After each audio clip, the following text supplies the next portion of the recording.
سلبونت كاتمسجن سل فقرخا سل محرت كاس لتسقى كاتمسجن إجزابي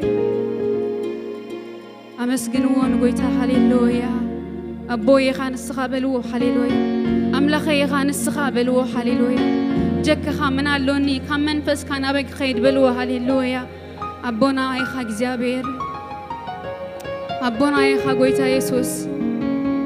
أبونا نسخا قويتها هاليلويا أبوي هاليلويا نسخا أبوي خا هاليلويا أبوي أبوي أبوي أبوي خا نسخا أبو تحقف أبو اتحبحب أبو اتحقف أبو هاليلويا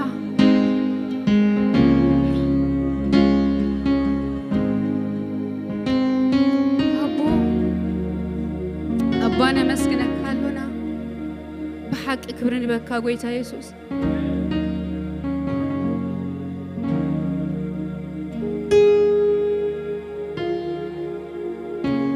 هاليلويا كم تياب زراقم سب نودو كم زحن قرو إلو هاليلويا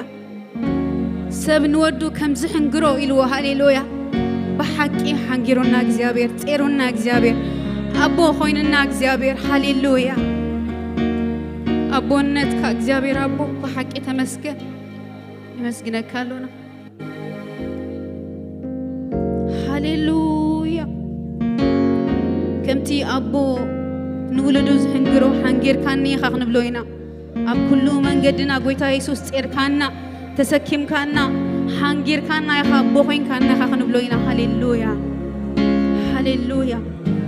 هاليلويا كابتن إسرائيلون كم يلوم سبن ورد خمس حنجرو جابر أملخ كان أبزبوتا زي أكسعت منسو أبرخ بكل زخدكم ومن قدي كم زحنجر كاري خايلو هاليلويا كم يبقى أجزابر حنجر يتصور هاليلويا هاليلويا هاليلويا هاليلويا هاليلويا أبو نولدو كم زحنجرو حنجير كاني يخا أو كل ما قد يسوع تسكيم كاني يخا أبو نولدو كم زحنجرو حنجير كاني إخاب كله من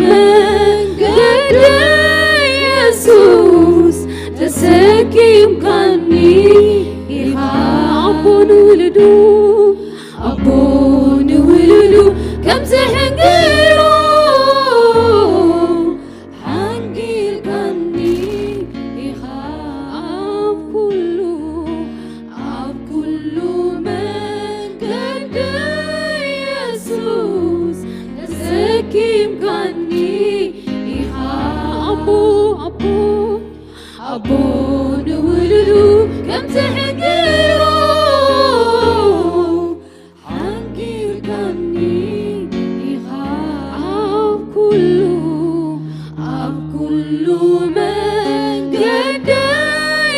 يسوس تسكيم كاني إخاب أبو نولدو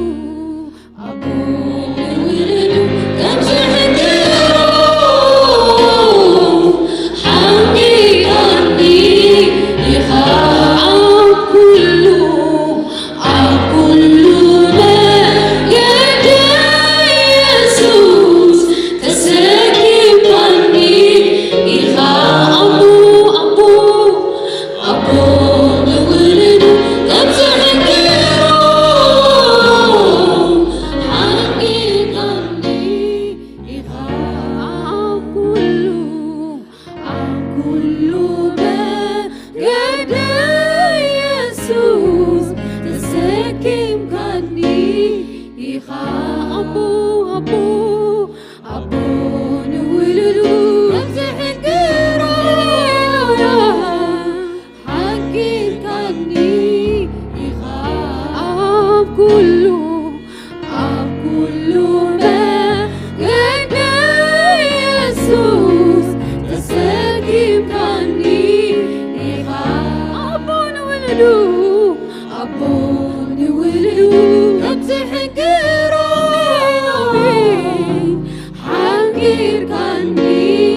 زبصحكم እግዚአብሔር እንደሐሰብኩም ሃሌሉያ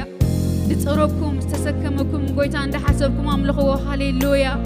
ጽርካና እግዚአብሔር መሪሕካና እግዚአብሔር ሃሌሉያ በሐቂ ተሰኪምካና እግዚአብሔር ሃሌሉያ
I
زيت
من بري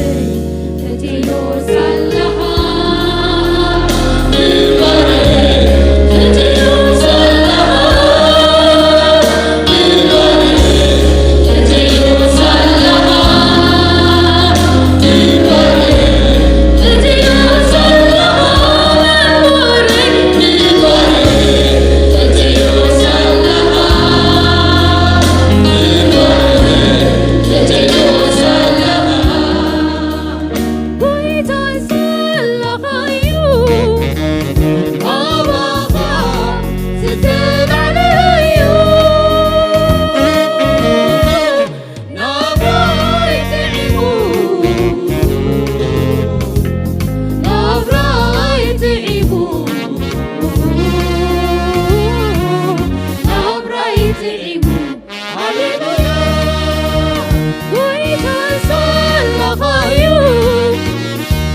زعبونا زي العلام لا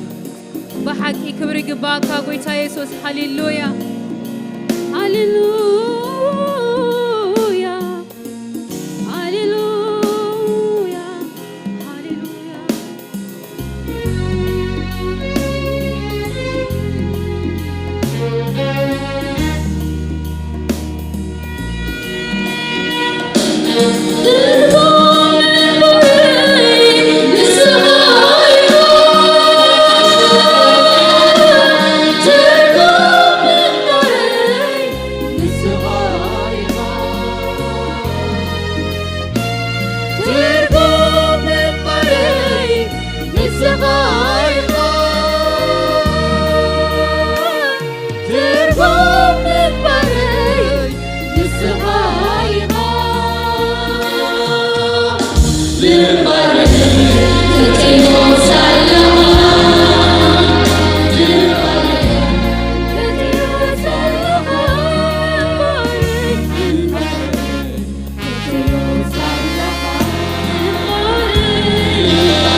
ዮሐንስ ምዕራፍ 1:14 እስከ 20 ዘሎ ክንዲና ዮሐንስ ራእይ ኣብ ፍቅዲ 14 ክንሪኦ ከለና ርእሱን ፀጉሩን ጻዕዳ ከም ጸምሪ ጻዕዳውን ከም ኣሰሓይታዩ ኣዒንቱን ከም ሃልሃል ተሓውየን ኣጋሩ ኣብ ሓጎዶ ከም ዝረሰነ ዘንጸባረቕ ኣስራዚ ሊባኖስ ይመስላ ድምጹን ከም ዳሃይ ብዙሕ ማያት እዩ ኣብ የማናይ ኢዱ 7 ከዋኽብቲ ኣለውዎ ካብ ኣፉን ክልተ ዝኣፉ በሊሕ ሰይፊ ይወፅእ ፍሪቱን ከም ታብሓይሊ ተብርህ ፀሓዩ ምስ ረእኽዎ ድማ ከም ሞት ኮይነ ኣብ እጋሩ ወደቕኩ ንሱ የማናይ ኢዱ ኣንብረለይ ከም ዝናበለ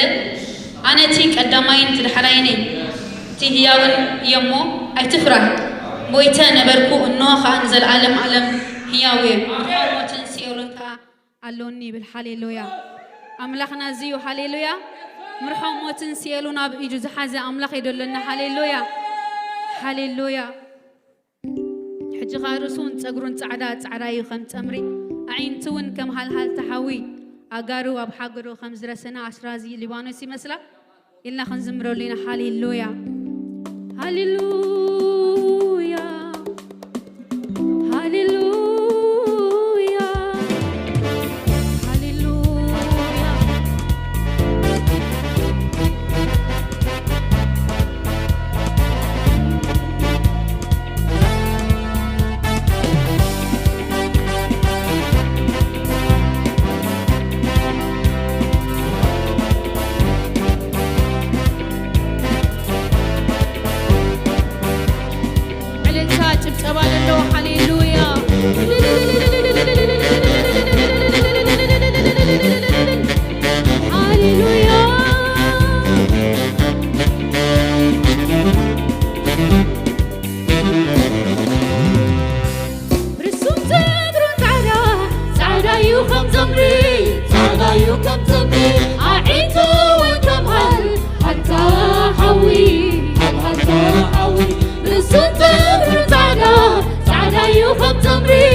أبنها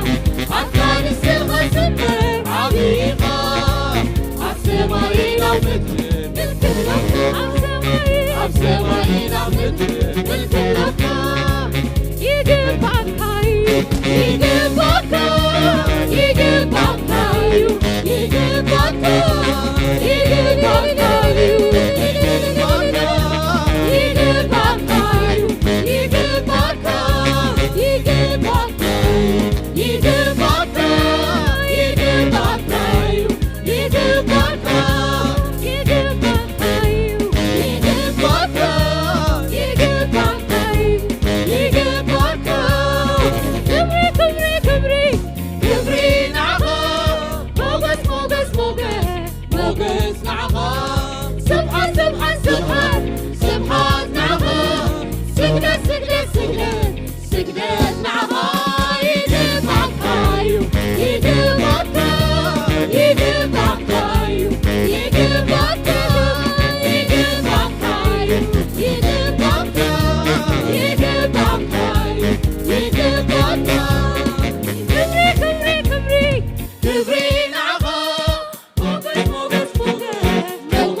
يقباك سلوز خوني هاليلويا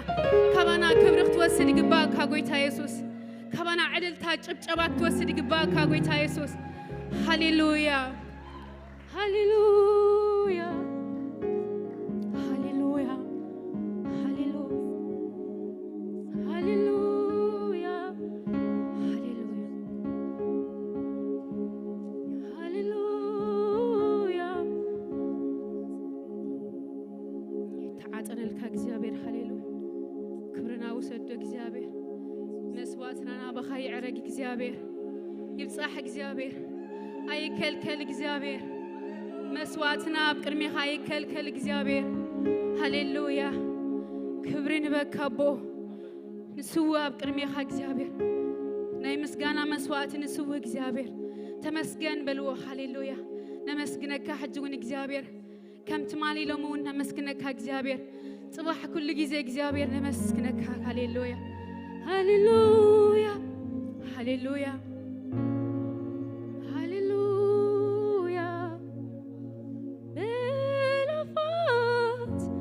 ቅዱሳን ተኸቢብከ ቅዱስ ቅዱስ እናበሉ ይሰግዱልከ ብምሉ ዓይኖ ይንበርከኹ ኣብ ቅድሚኻ ብጥዑም ስለሃዩ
ኢየሱስ ንዓ ሃሌሉያ ማራናታ ንበሎ ሃሌሉያ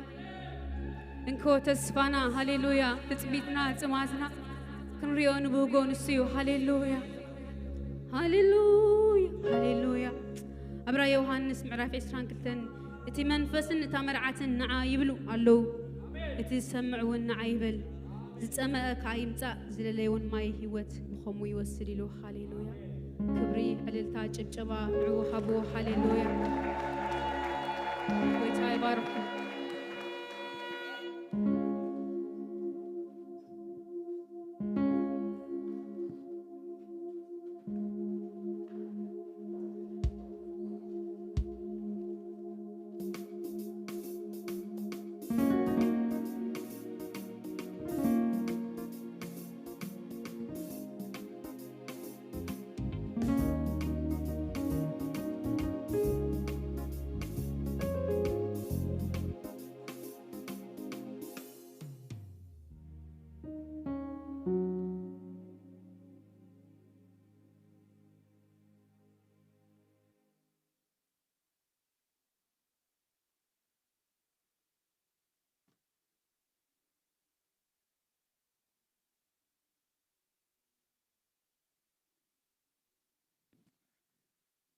አሜን ጎይታ ኢየሱስ ነዓ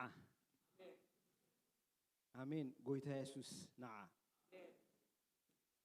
በሐቂቲ እንኮ ተስፋና ጎይታ ኢየሱስ ክርስቶስ ክመጽእ ኣብዚ ንዝምር ዘለና ግዚያዊ ሓደ ግዜ ግና ንዘለዓለም ነቲ ግኑን ነቲ ናይ ዘለዓለም ጎይታና ነቲ ኸይረኣናዮ ግና ከፍቂርናዮ ፈቲናዮ ዘለና ጎይታ ኢየሱስ ክርስቶስ ሓደ ግዜ ግና ፊት ንፊት ክንሪኦ ኢና ንዘለዓለም ከዓ ክንሰግደሉ ኢና أنا قديم إذا حقفه نجيركم يبقى قديم إذا حقفه إذا قدمنا نتهلي خاطر بوق مالتي كبرنا سمو يخون إذا قويت هذه دزبل قويت هاي نعوينا دم نمر أيو دزبل لنا تصحفي كم زمرنا حاتنا خزمر لنا تصنحو تزرع أيو كميلو نمر أيو دزبل كوينو ريوه قويت يسوع كريستوس بعال جرماي تصبقيو قويت أنا نجوسناي كبرنا سمو يخون بحدا جزيدو ماراناتا نقوله اسكعاولنا دمتنا ماراناتا آمين قويت يسوع نعاه كبرنا سمو يخون وعبد السلام بدحنا بيتك زيابير مساهم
ስርዓቶም ይዝካየድ ኢልና እዚ ሓደ ካብቲ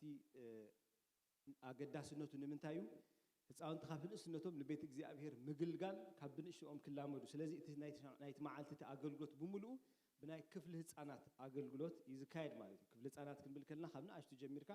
ክሳብ 17 ዘለዎ ዘጠቃልል እዩ ማለት እዩ ወላ ካቶም ካብ 14 ዘለዉ ህፃናት ተዘይኮኑ ግን ኣብ ክፍሊ ህፃናት ኮይኖም ዘገልግሉ ወይ ከዓ ዝግልገሉ ስለ ዘለዉ ማለት እዩ ስለዚ ንጅምረሉ ሰዓት ልክዕ ሰዓት 1 ፈረቓን እዩ ኩሉ ሰብ ድማ በቲ ሰዓት እቲ እንታይ ከም ዘሎ ናይ ኣርት ስራሕ ከም ዘሎ ከምኡ ድማኒ ኩኪስ ከምኡውን ኬክ ድዩ ካልእ ቁርሲ ከም ዘሎ ነጊሮምና ኣለዉ ማለት እዩ እቲ ሽዑኡ እንገዝኦ ንናይ ክፍሊ ህፃናት ኣገልግሎት ዝኸውን ስለ ዝኾነ ኩላትና ዘኪርናዮ ንምፃእ ሓደራ እዚኣ ካብ ሕጂ ዘኪርናዮ ንምፃእ ኩሉ ሰብ ካሽኪ ሒዙ ክመፅእ ሓደራ ኢሎምና ኣለዉ ማለት እዩ ስለዚ ሻህ ኣሎ ቡና ኣሎ ከምቲ ኩሉ ሳዕ ዘቕርቡልና ማለት እዩ ነዚ 5 ቅርሺ እዩ ኣብዚ ፅሒፎምልና ስለ ዘሎ ምናልባት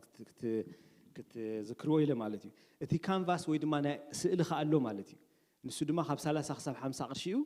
ግን ብመጠን እቲ ኣነስ ነዚኣ ልዕሊኡ ክኸፍለላ ኢልና እንድሕር ደኣ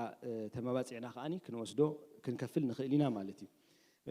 ብኢድ ዝተሰርሐ ብራስሌት ክህሉ እዩ ቡክማርክ እዚ ናይ መፅሓፍ ኣብ መንጎ ከነንብብ ከለና ምልክት እንገብረሉ ኣደኖ ብትግርኛ እንታይ ከም ትበሃል ግን ቡክማርክስ ከዓ ክህሉ እዩ ናይ መፍትሕ መትሓዚ ወይ ከዓ ኪቼንስ ከዓ ክህሉ እዩ ነዚ ኩሉ ዝኸውን ሓሲብኩም ኣጋይሽ ዓዲምኩም ክትመፁ ይብሉና ኣለዉ ማለት እዩ ስለዚ ካሽ ምምፃእ ኣይንረስዕ ከምኡ ድማኒ ክዳውንቲ ነቲ ሽመዓልቲ ክገብርዎ ዝተነገሮም ዘበለ ብምሉእ ድማኒ ንኸይርስዕዎ ኣዘክርዎም ኢኹም ማለት እዩ ምክንያቱ በቲ መዓልቲ እቲ ፍሉይ ክዳውንቲ ክገብሩ ብቤተ ክርስቲያን ተነጊርና ስለ ዘሎ ምናልባት ንሽዑ መዓልቲ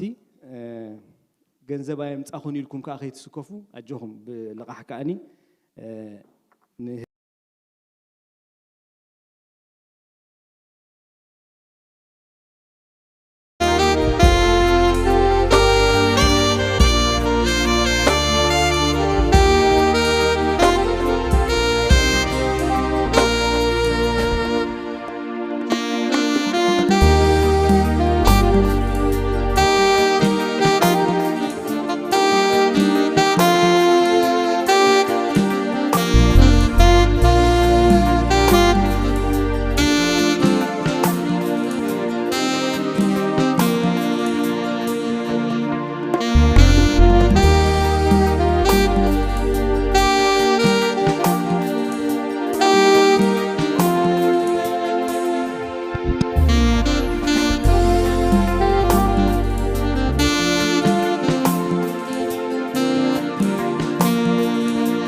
እግዚአብሔር መስገን ባወሉኒ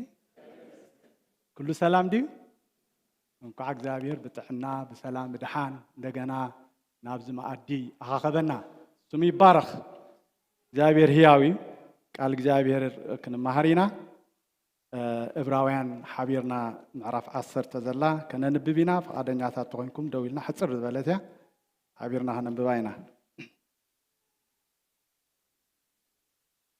ዕብራውያን ምዕራፍ 10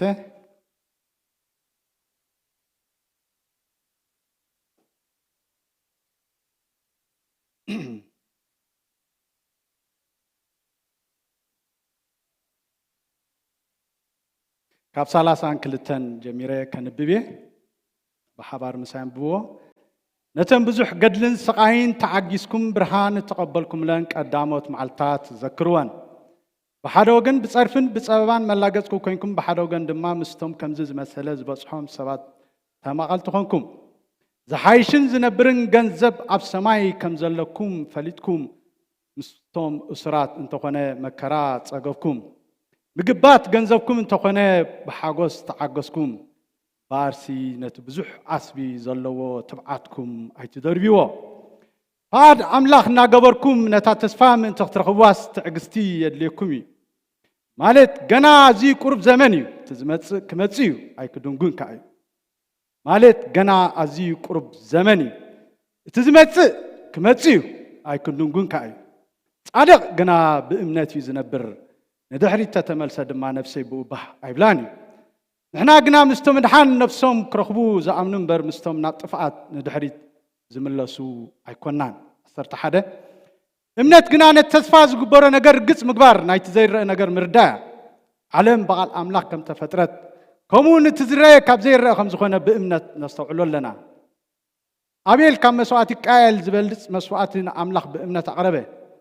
ኣምላኽ ብናይ መባኡ መስከረሉ ጻድቕ ምዃኑ ብኣኣ ተመስከረሉ ብሞቱ ከዓ ገና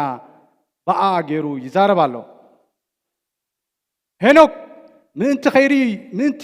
ሞት ከይርኢ ብእምነት ገዓዘ ቅድሚ ምግዓዙ ንኣምላኽ ከም ዘስመረ ተመስኪሩሉ ነበረ እሞ ኣምላኽ ስለ ዘገዓዞ ኣይተረኽበን ብዘይ እምነት ግና ንኣምላኽ ከስምርዎ ኣይከኣልን እዩ እቲ ናብ ኣምላኽ ክመጽእ ዝደሊ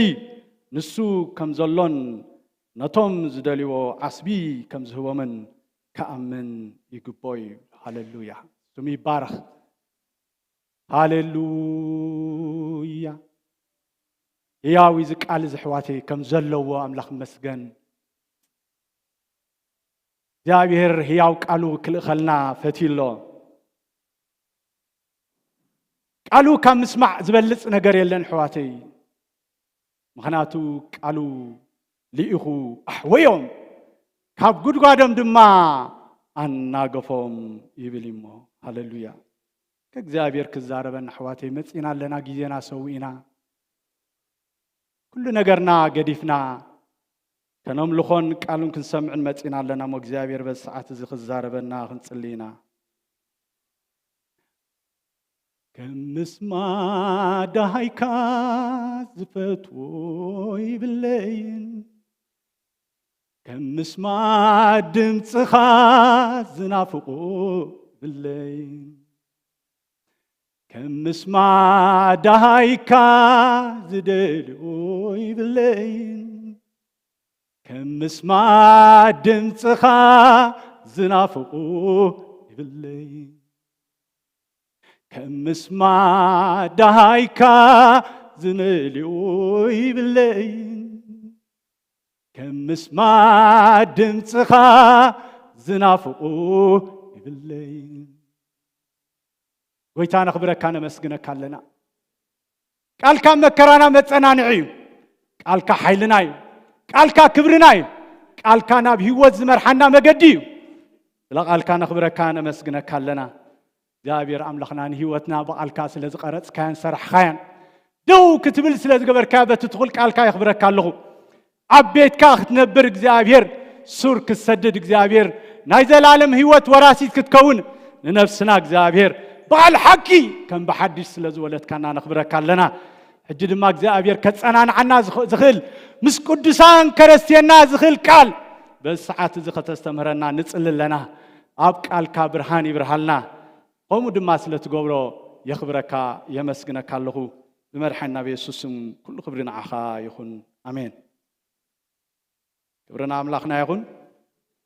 اذا قال ذنبب كلكم ابراهيم عرف عسرتي ورد بحنسان بيمناينا زوم ابراهيم زبحالو نفلطو مينا ايهود ወይ ድማ እስራኤላውያን ማለት እዩ እዚኦም ኣመንቲ እዚኦም ድሕሪናዮም እዚ ጽሑፍ እዚ እንተሪናዮ ኣብቶም እዞም ኣመንቲ እዚኦም ተኻብቲ መጀመርያ እምነት ዝተቐበሉ ድሕሪ ሐዋርያት ማለት እዩ ምክንያቱ ኣብቲ በዓል 50 እንተሪናዮ ሐዋርያት ኣብ ጸሎት ከለዉ እቲ ህዝቢ ድማ ካብ ዝተፈላለየ ከባቢ ብፍላይ ድማ እዚኦም ዕብራውያን እዮም ምክንያቱ ናብ ኢየሩሳሌም ከምልኹ ዝመፁ ኣሕዛብ ኣይኮኑን ስለዚ እዞም ሰባት እዚኦም ኣብኡ ተኣኪቦም ከለዉ ልዕሊ 3000 ማለት እዩ ኣዝዮም ብዙሓት ምክንያቱ እቲ ሰዓት ዳርጋ 3000 ሰብ ጎይታ ስለስተቀበለ እዞም ሰባት እዚኦም ሽዑም ወንጌል ዝበዝሑ ሰሚዖም ኢልካ ንኣምን ማለት እዩ ቶም ጥራሕ እኳ ተዘይኮነ ግን ናብ ተፈላለየ ፋሕ ስለ ዝበሉ እዚ መልእኽቲ እዚ ናብ ዕብራውያን ኣመንቲ ኮይኖም ግን ኣይሁድ ዝነበሩ ድሓር ግና ኣመንቲ ዝኾኑ ቃል ዝተነግረ እዩ ማለት እዩ ወይ ድማ ዝተጻሕፈ እዞም ሰባት እዚኦም ድሕሪ ኣብቲ 32 ርኢናዮ ነተን ብዙሕ ገድልን ስቃይን ተዓጊስኩም ብርሃን ተቀበልኩም ለን ቀዳሞት መዓልታት ዘክሩወን ይብሎም ኣሎ ዝጻሓፍ ማለት እዩ ንምንታይ ከም ዝብሎም ዘሎ ኣብ ብዙሕ መከራን ኣብ ብዙሕ ጭንቅን ብፍላይ ድማ ኣይሁድ ኮይንካ ናብ እምነት ወይ ድማ ንጎይታ ኢየሱስ ክርስቶስ ክትቀበል ከለኻ ዝመጸካ መከራ ማለያ ይብሉን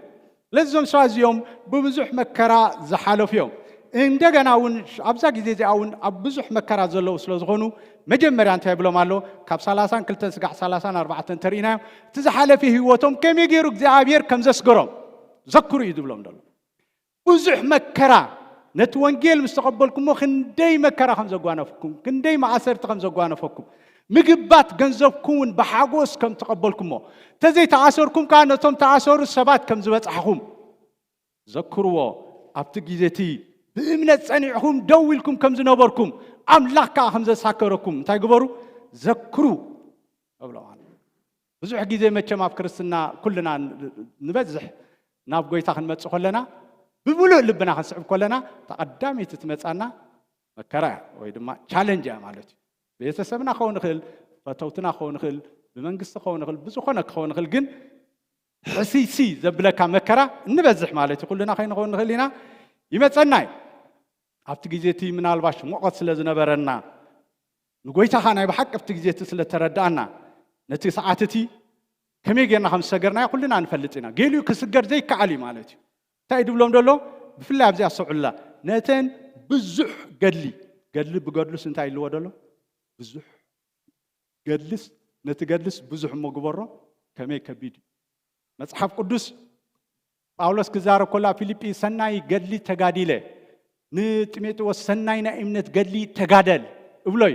ኣብዝኻ እንታይ ብዙሕ ገድሊ ትገድልስ እንታይ ኢሎ ብዙሕ ገድሊ ክንደይ መከራ ከም ዝሓለፍኩም ኣብተን ቀዳመት መዓልታትኩም ዘክርወን ኣይትረስዕወን ብሓደ ወገን ብጸርፍን ብጸባን መላግፅን ኮይንኩም ብሓደ ወገን ድማ ምስቶም ከም ዝመሰለ ዝበፅሖም ሰባት ድማ ተመዓልቲ ኮይንኩም ዝሓይሽን ዝነብርን ገንዘብ ኣብ ሰማይ ከም ዘለኩም ፈሊጥኩም ምስቶም እስራት እንተኾነ መከራ ጸገብኩም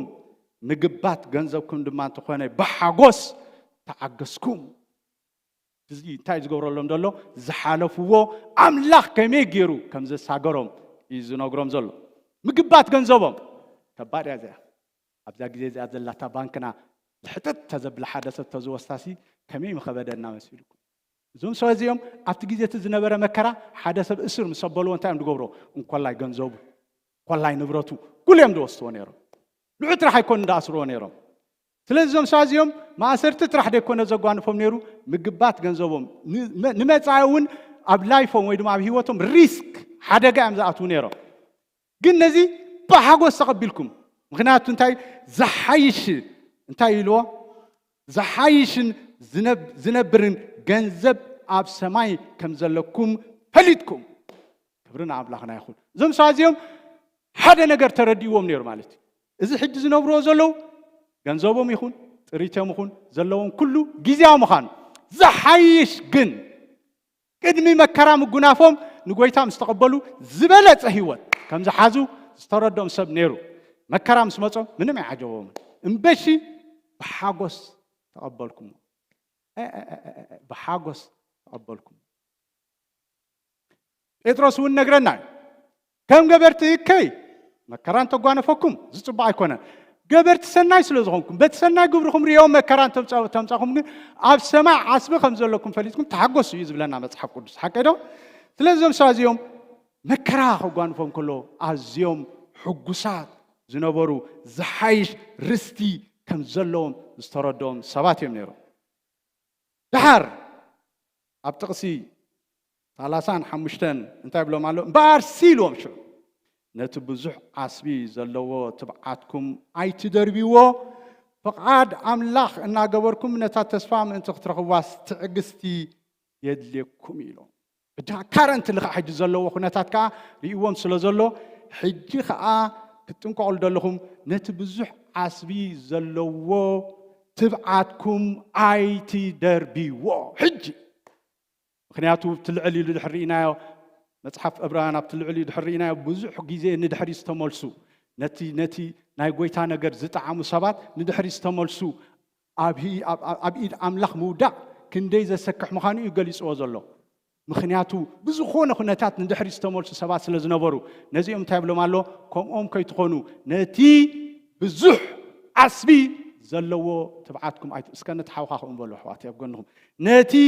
بزح عصبي زلو تبعاتك اي تدربيو بزي قدس زلو خناتات مالت بزي قدس زغوان فكا حنت ترحز كله جزاوي تزمر لنا صنحم املاح مسك كله صبو تغوان فنا مرحبا قبلو جزاوي جن صبو حما تغوان فنا مرحبا ينبلونينا جن اغديدي يمصسو حان كحلفي املاح مسك كلكو يالفم يبلو بحال كستو ስለዚህ ከልኮ ያሐልፍኒ እንታይ ብለ ማለት ነቲ ብዙሕ ዓስቢ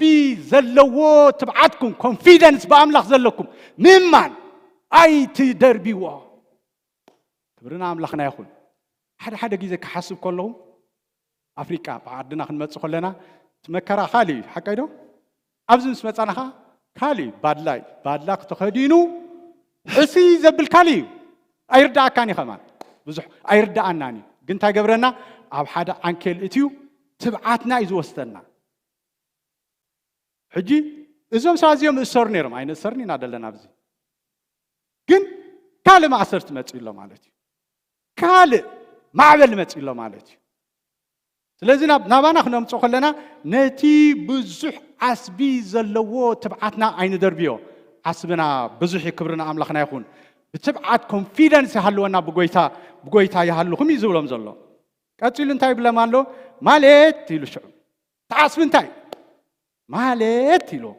ገና ኣዝዩ ቁሩብ ዘመን እዩ እቲ ዝመጽእ ክመጽእ እዩ ኣይክድንጉን ከዓ እዩ ኣሜን እስከ ማለት በሉ ምሳይ ገና ኣዝዩ ቁሩብ ዘመን እዩ መዓስ እዚ ቅድሚ 2000 ዓመት ገና እንታይ ኢልዎ ኣዝዩ ቁሩብ ዘመን እዩ እዚ ፀሓፍ እዚ ፈልጣ ነይሩ ሰይጣን ፈልጣ እዚኣ ኢየሱስ ብዝተገለጸላ ሰዓት ሰይጣን ሓፃር ዘመን ከም ተረፈቶ ይፈልጥ ተረዲኣት ኣይገድፈንን እዚ እጂ ኣሸበሸብ እዩ ገይሩ ሰይጣን ማለት ንኹሉ ናብ ጎይታ ንድስዕብ ከቢድ መከራ ፀበባ ብምምፃእ ካብቲ ዓስቢ ንድሕሪት ክመልሶ ይጋደል ነይሩ ሕጂ ኸ ይጋደል ኣሎ ማለት ገና ኣዝዩ ቁሩብ ዘመን እዩ ዝሓለፈ እኮ መፀ ንብል ነርና ኢና ሓቀ ዶ ሓንሳ 23 መስከረም ባህል ነይሩ ሓንሳ ሕጂ እውን መፀ ክብርና ኣምላኽ ይኹን እቲ ዝመፅእ ከምንታይ ይበሉ ኣጆኹም ባ እንታይ ዳ 3 ሰብ ዲኹም እቲ ዝመፅእ ኣይክድንጉን እዩ እቲ ዝመፅእ ክመፅእ እዩ ኣይክድንጉን እዩ እቲ ዝመፅእ ክመፅእ እዩ ኣይክድንጉን እዩ ብእንግሊሽ እንታይ ብላ መሲልኩም the coming will come ምሳሌ ሕጂ ኣብ ዓመተ ምህረት 2026 ምሽ ክንገብር ኢና 2026 እንታይ ኢና ንብላ ኣብ ዝመፅእ ዘሎ ብእንግሊሽ እንታይ ኢና ንብላ the coming year ሓቀይ ርግፅ እያ ልክዖም እዩ ገሊፅዎ the coming will come እቲ ይመፅእ እኮ ደሎ ንዓና ይጋብ ደሎ እምበር he is coming ክብርና ኣምላኽ ይኹን ናይ ታይም ጉዳይ እምበር he is coming ክመፅእ ዶኾን ክብገስ ይኮነን he is coming ክመፅእ እዩ ኣባና ምስ በፅሐ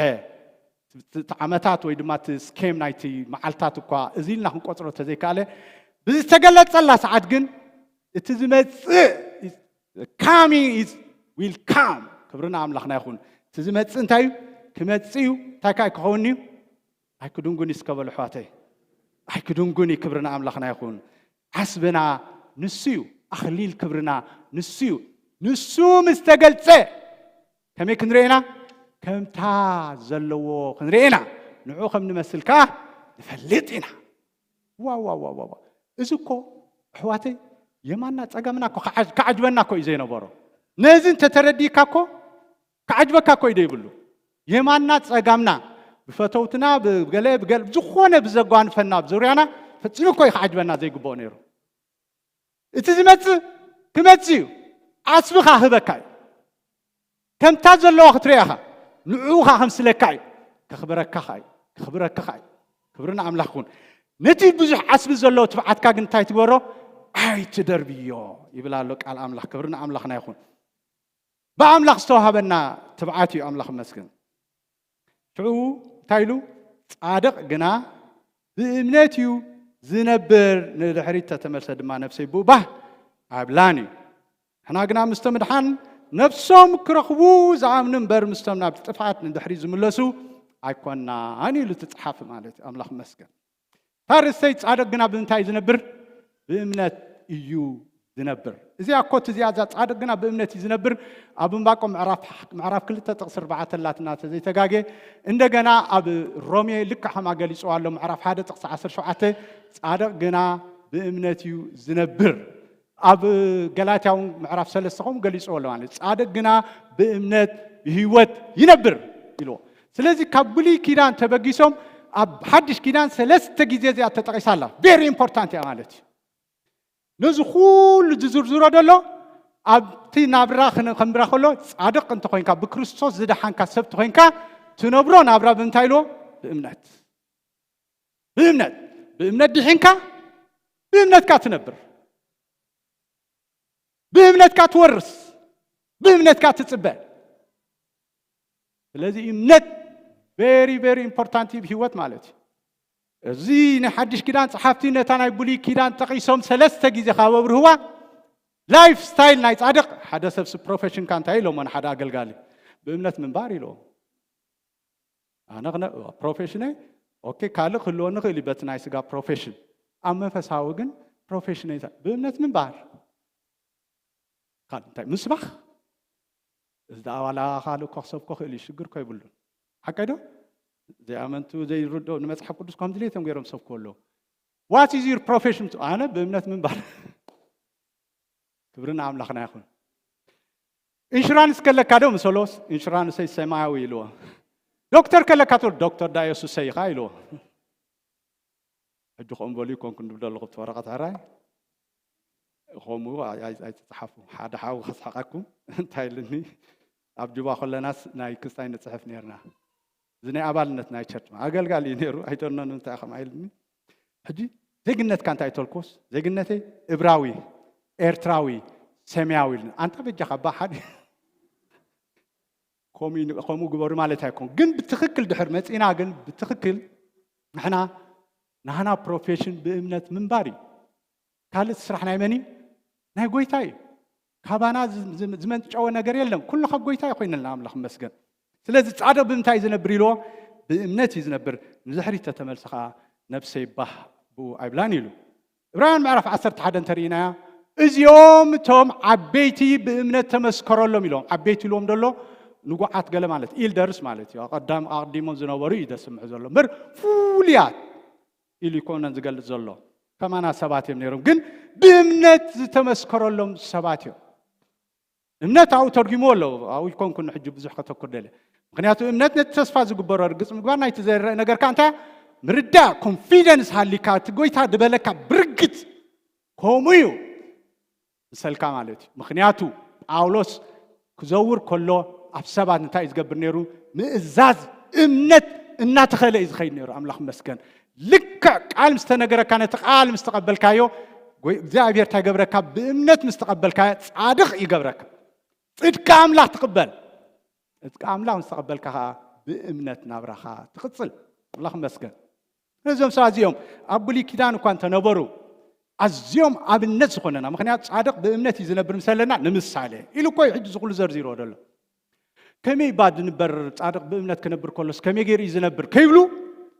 نمس عليه لمسي كاب آبيل جميرو كسع استيفانوس كسع ياقوب عرف عصر تخلت تزولو زتسيفي حواريا ياقوب كسع زرزيرو جيليوم أمنابروم ينبئمنا زنبر نيرو جيليوم أملخوم ينبئمنا زقرب نيرو جيليوم نتتسفى أملخ بإمنة تقبلهم عيا يعينيرهم مركبنا إمنة مركبهم يعينيرهم جيليوم بإمنة كم بعلمسه نتخبري نتنكسنت قديفهم سزا أملخ مكراي يسوون نيرو جيليوم أماكل نجستات سعيرهم نحيل حوي زاد فيهم أفنابز عصويهم جيليوم عالم نعاتاتهم سلازي تبكع عبرها خلال زواليهم جيليوم زتمجزيهم جيليوم تحرديهم جيليوم كا زسعريهم كبرنا عملخون كلهم زيهم تتقليلهم جن نتا تسفى نحنا رخيبنا يدلنا أي رخوان جن نتا تسفى معديهم بمرآي تساليمهم نخحلفو نحنا رخيبنا يدلنا مركبا يكون رخيبهم بمنت جن استوعلهم امبي ناملاخ نجزاء لهم أملاخ مسكن تبعتنا أنتم كحتنا تتسفى ذهبنا أمونيو بمبال أملاخ مسكن بإمنة حلفهم الجقا زحلفوا قدسان حواتنا له بإمنة زحلفوا قدسان حواتنا له حواتي بإمنة منبر اتنا كريستنا تعب هيامنا كان تخونه جن هيتان قرب جيزي خمس طرفس لازم فلت نزيه هوت زنخين ننبر بزح بستفعل عليه عنكفاتات إيو زمتالنا سلازي انتايلوهم معرف عصر تخلته سقر تايلنا مالتيو نزوم قدسان تايلوهم انبعار سيلوهم صادو بإمنتي زنبر مسولهم انبعار سي بخنديز زاكل دبنا great cloud يلوهم huge cloud يلوهم صعوق زخونة دبنا تخبيبنا خابكو الناس حواتي رأسنا من رأيا مستون قدسان زحالفوهم نحنا نحالفو زلنا نرأيا بخنديز زعاكل دبنا تخببنا هزبينا بإمنة منبار انتاي مخانو بتخكل براكتيكال دزجبت زرعينا قدسان الله بخومو تخبيمنا خنسنا تايل شعو كابتي زتبقن حاتيات زتبقن حاتيات نرحق إلو كابتي زخبدنان زتبقنان حاتيات نرحق بتابقن مينا تحنصلنا دلو مقادامي بتعقستي نوغيه مخنياتو كل زمصنا تشالنجز تعقستنا يزفتن تعقستنا مستفتنا خاشعو امنتنا خابو تفتن ስለዝኾነ ስለዚ ስሎው ዳውን ዝጠብቀና ኢልዎ ደሎ ዝጎተና ማለት እዩ ነቲ ብእምነት ክንጓዓዞ ዝግባአና ጉዕዞ ነቲ ብህይወትና እግዚአብሔር ክገብሮ ዝደሊ ፕሮግራም ኣብ ፀጽባሕ ክገብሮ ዝደሊ ንኸይንገብር ስሎው ዳውን ዝገብር ኩሉ ዓይነት ብኩሉ ዓይነት ዝመፀና ዳይሬክሽን እንታይ ንገብሮ ንርሕቆ እዩ ዝብል ኣሎ ሓጢኣት ተኾነኸ ንርሕቆ እዩ ዝብል ኣሎ በትብቅን ሜና ተሓንፂፁልና ዘሎ መቀዳደሚ ከኣብ بتعجستي نجيه نابت حفرت نعقو سلتا بكلمي زول حقو سيلو مسكال تعجسه يمان عملاخ التقمته امنتنا مني جماري امنتنا دمدامي عن يسوس نتأمت يلو كبرنا عملاخنا يقول جماري امنتنا مني يسوس كريستوس دمدامي اخا مني يسوس كريستوس اب رومي كاب امنت ناب امنت يلو زولو كاب امنت تاي مالت كاب تا مجمري امنت كسع مጨረሻ ማለት እዩ ልክ እዚያ ማለት እዩ ጀማሪን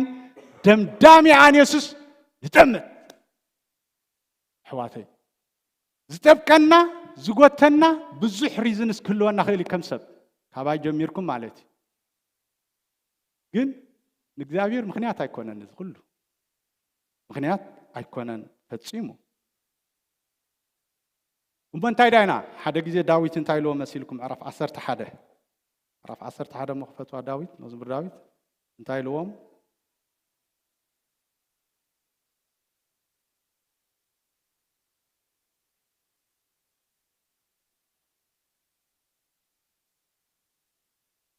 እግዚአብሔር ዕቆብ ኣለሁ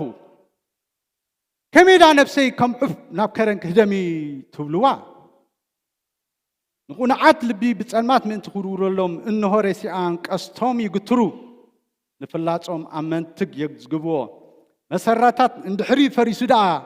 اتصادق انتاي كغبر يكالو እግዚአብሔር አብ ቅዱስ መቅደስዩ ዝፋን እግዚአብሔር አብ ሰማያትዩ አዕንቱ ይጥምታ ቆላሓቱ ንደቅ ሰብ ይዕዘቦም ኣለዋ እግዚአብሔር ንጻድቅ ይዕዘቦን ረሲ ፈታው ግፍዕን ግና ነፍሱ ጸሎም ቁንዓት ገጹ خريوهم ابل الرسيان وصمت كزنب عدلت صوኦም كا حون دين غور نفاسن كخونيو يلو زيا تاريخ زيا ترينا شاول بزح غوايو خشغرم جمره سبات حدا مخر مخيرم مالت نابخران هدب يلوم مالت اوبشن اماراصيم هيبوم ما مخر كو يكون ግንታይ ድብደሎ ኣብ እግዚአብሔር ዳይ ዕቆብ security ዘሎ ኣብ እግዚአብሔር ዳይ ዕቆብ confidence زلن تبعات زلن ساب እግዚአብሔር معقبي ከመማራጽ እንኳን አበኽራን ምኻድ ኩፉ ተዘይኮነ ፈጽሙ ምርጋ ዘሎ ግን ኣብ እግዚአብሔር معقبي ምክንያቱ ዳዊት ናብ በረኻታት ስለ ዝሃደመ ይኮነን ድሒኑ ናይ እግዚአብሔር ፕሮቴክሽን ናይ እግዚአብሔር ፕላን ናይ እግዚአብሔር ዕላማ ኣብ ዳዊት ስለ ዝነበረ ዳዊት ብህይወት ቀጽሉ ሕዋተ እንበርና ሓደ ሰብሲ መንግስት ሙሉ ደሊዶ خصوኖ መስለኩም መንግስት ሙሉ ግናኸ አቢድ እግዚአብሔር ተማዕቁቡ ስለ ዝነበረ አው ምዕቃብ ካይሕሸን ስለ ዝበለ ብእምነት ካደው ስለ ዝበለ ተስፋ ዝሃቦ ጎይታኻ እሙን መኻኑ ስለ ዝፈልጥ ዝነበረ ኣብ እግዚአብሔር ዳይ ዕቆብ ናብ ከረን ህደሚ አይትቦሉኒ ነፍስኩም ሓደ ግዜ ዶ አማራጭ ሳተናዲያ ገለም ሸገራ መፍትሒታት ብዙሕ ዶ ትገብርያ ጊዜያዊ ዝኾነ መፍትሒታት አይትድለዩ ኮንኩን ድብደልኹ አይንድለይ ኮንኩን ድብደልኹ ትዛዓበ ሰኪሪትና ህይወትና ግን ኣብ እግዚአብሔር ምምዕቃብ እዩ መከራ ጻድቅ ብዙሕ እኳ እንተኾነ ካብታ ጽድቅ ዝረኸብካላ መዓልቲ ብዝተፈላለየ መገዲ መከራን እናምፀ ካብትን ምስ እግዚአብሔር ዘለካ ኢንቲሜሲ ርክብ ክጎተካ እኳ እንተፈተነ እግዚአብሔር ግን ካብ ኩሉ መከሩ እንታይ ገብሮን ጻድቅ የናግፎ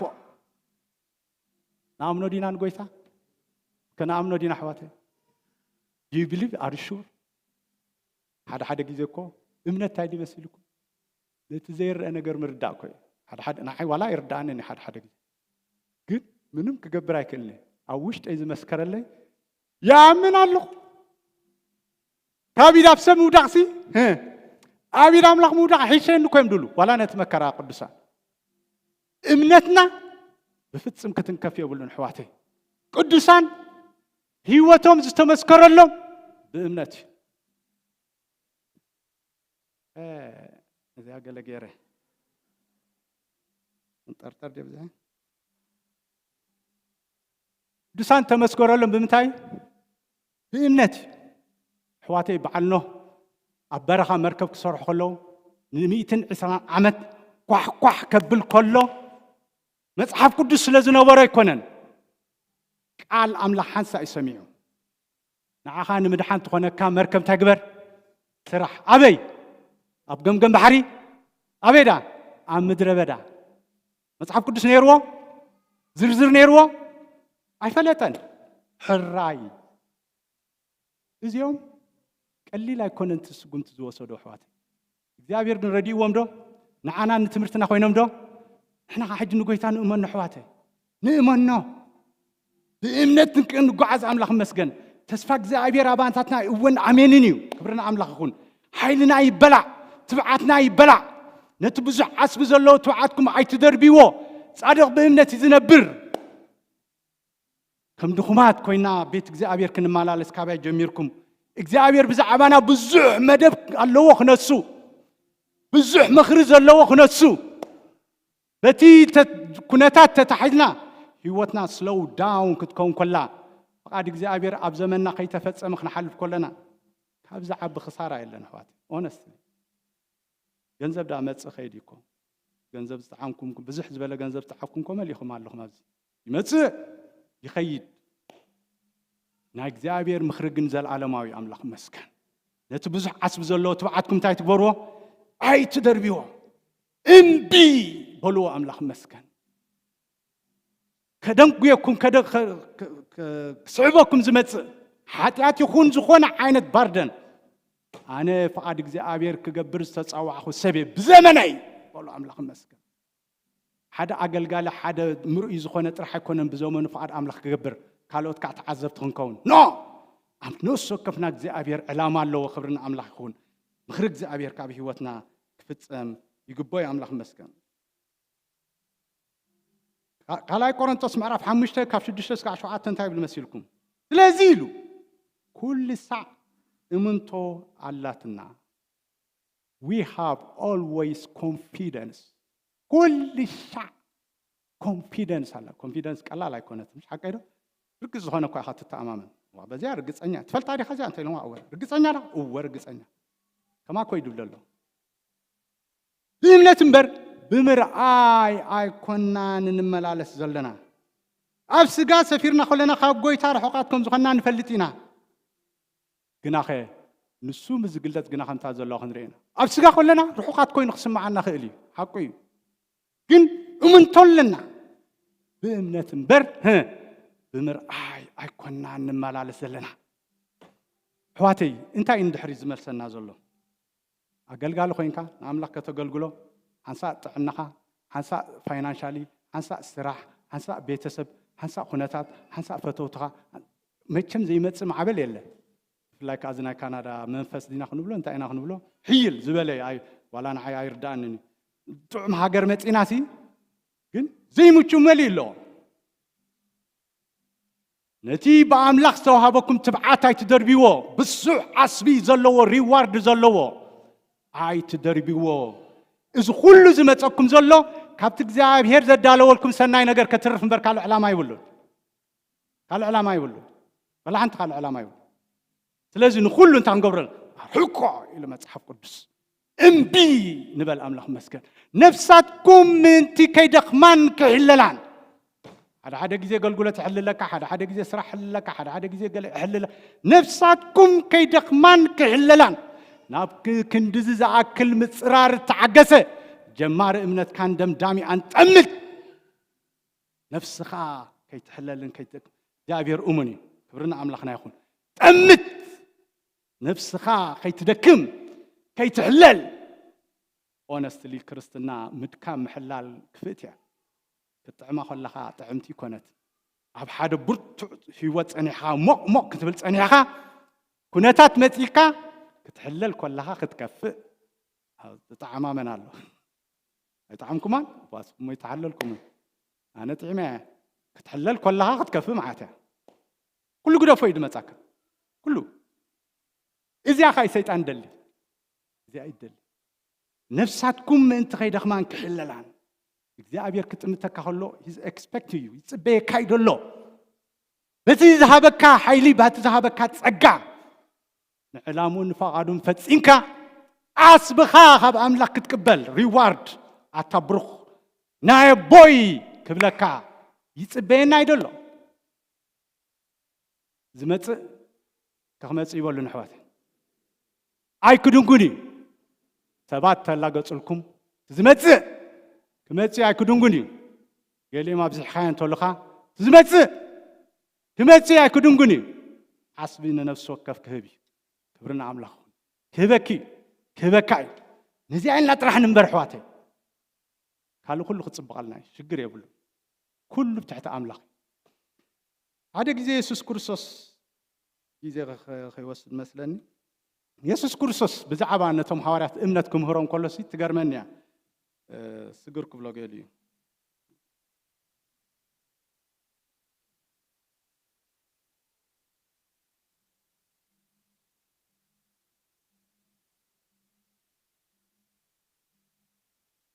قبل كواس معرف شمون تزلون أو خلوا خير صقرا ماتيوس 10:4 تنزلون دحرينا يسوع كريستوس أبكتا لوكاس معرف شمون تزلان تايلو نتم هزبي مجموع سبب العام كل شعوب نبحرخ نساجرينا لحن أم بدينا بلانكل تفينا من تستانجبر حوار كنا نبوت سبوي أنتي كردانا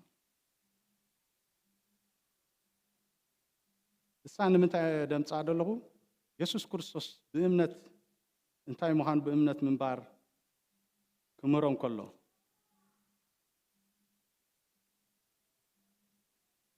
أبي إسرائيل كل تنك جمرة حانت معلت دما خونا نسو مسدق مزامرتنا بجالبا اتيو نعناي نام عدو بحري نساغر بلوم كدانون خدون خلو خا دقسه هو بلا نفاس اب بحري ورده نتا جالبوم كا ماي ملأ فرحاتون حزوم فعونا قريبهم ممهر طفانا لهم اتنسو نسو خا تنسيو نتنفاسن نتمعبلن ماي جنحمو سقبله هدعاتون كونه تعو عبيد الله امنتكم بلوم فريهم كاز نفاسن ماين زوزوس من كونيو ناتبحالو تدنقوا اذا حنت خنبولكم تخليتي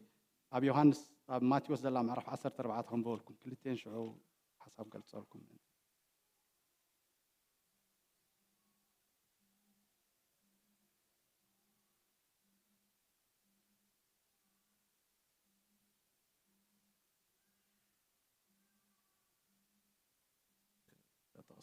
رانشاتن يسوس كا خاو حالفو ناب تقا بحري قليلا مصي ناب كرندي بخا تقمطه بزحد ما بحنكاسات عوراتن غاغيده لحنت اتبل 10:4 سوري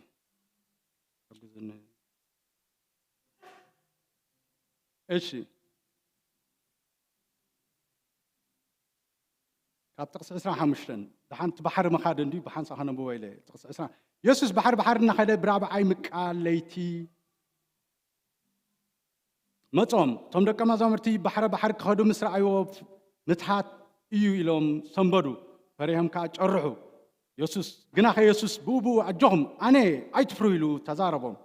ጴጥሮስ መሊሱ ጎይታይ ንስኻን ተቆይንካስ በማይ ናባኻ ክመጽእ ዘንበሎ ንስኻ ንዓ በሎ ጴጥሮስ ካብ ጃልባ ወሪዱ በማይ እናኸደ ናብ ኢየሱስ መጸ ብርቱዕ ንፋስ ምስራዕ ግና ፈርሄ ክትሕል ምጀመር ድማ ጎይታይ አድሕነኒ ኢሉ አወየ ኢየሱስ ኢዱ ዘርጊሑ ሓዘሞ አታ ጉዱል እምነት ለምንታይ ከተወላወልካ በሎ እዚ ሕጂ ትገርመን እንዳ ኣብ ሓንቲ ማዕበል ቦታሲ እትናወፅታ ጃልባስ እንታይ ምገበርኩም ንስኩም ሓቂ ዘረባ እንታይ ምገበርኩም ችግር የለን መልኩም ችግር የለን ኢየሱስ ኣብታ ጃልባ ደቀሰ ብለና ባሕር ክንሳገር ኢና ኢሎ ተንጃልባ ሕጂ ከም ዘለዋ ዓበይቲ መራኽብ ከይመስለካ ሰንከልከል ድብላ ኢየሱስ ኣባ ደቂሱ ባሕር ክንሳገር ኢና ናብታ ስግር ደላ ባሕር ከተማ ኢሎ ትማዕበል መፂው ነታ ጃልባ ማይ ክመልኣ ጀመረ ይዝብለና ኣብታ ቀዳመይቲ ማለት ኣብ ሉቃስ ዘንበብና ኢየሱስ ደቂሱ ነበረ እንታይ የሚለው ኦ ጎይታ ጠፋና ትክክል ደ ይኮነ ትክክል ዳ ወላ ጌጋ ይቱም ኮነትን ዳን ከማ ግን ኢሎም ትክክል መሲላትንና ዳር ኢየሱስ ግን ውፅእ ኢሉ ነት ባሕር ምስ ገኑ ዕፃት ምስ ኣበሎ እንታይ ኢሎም ኣቱም ጉድላት እምነት ባይዘወይ ንኢየሱስ ባሕሪ ተናዊፁ ተደልዩ ፀጥ ኣብሎ ተደልዩ ድቅስ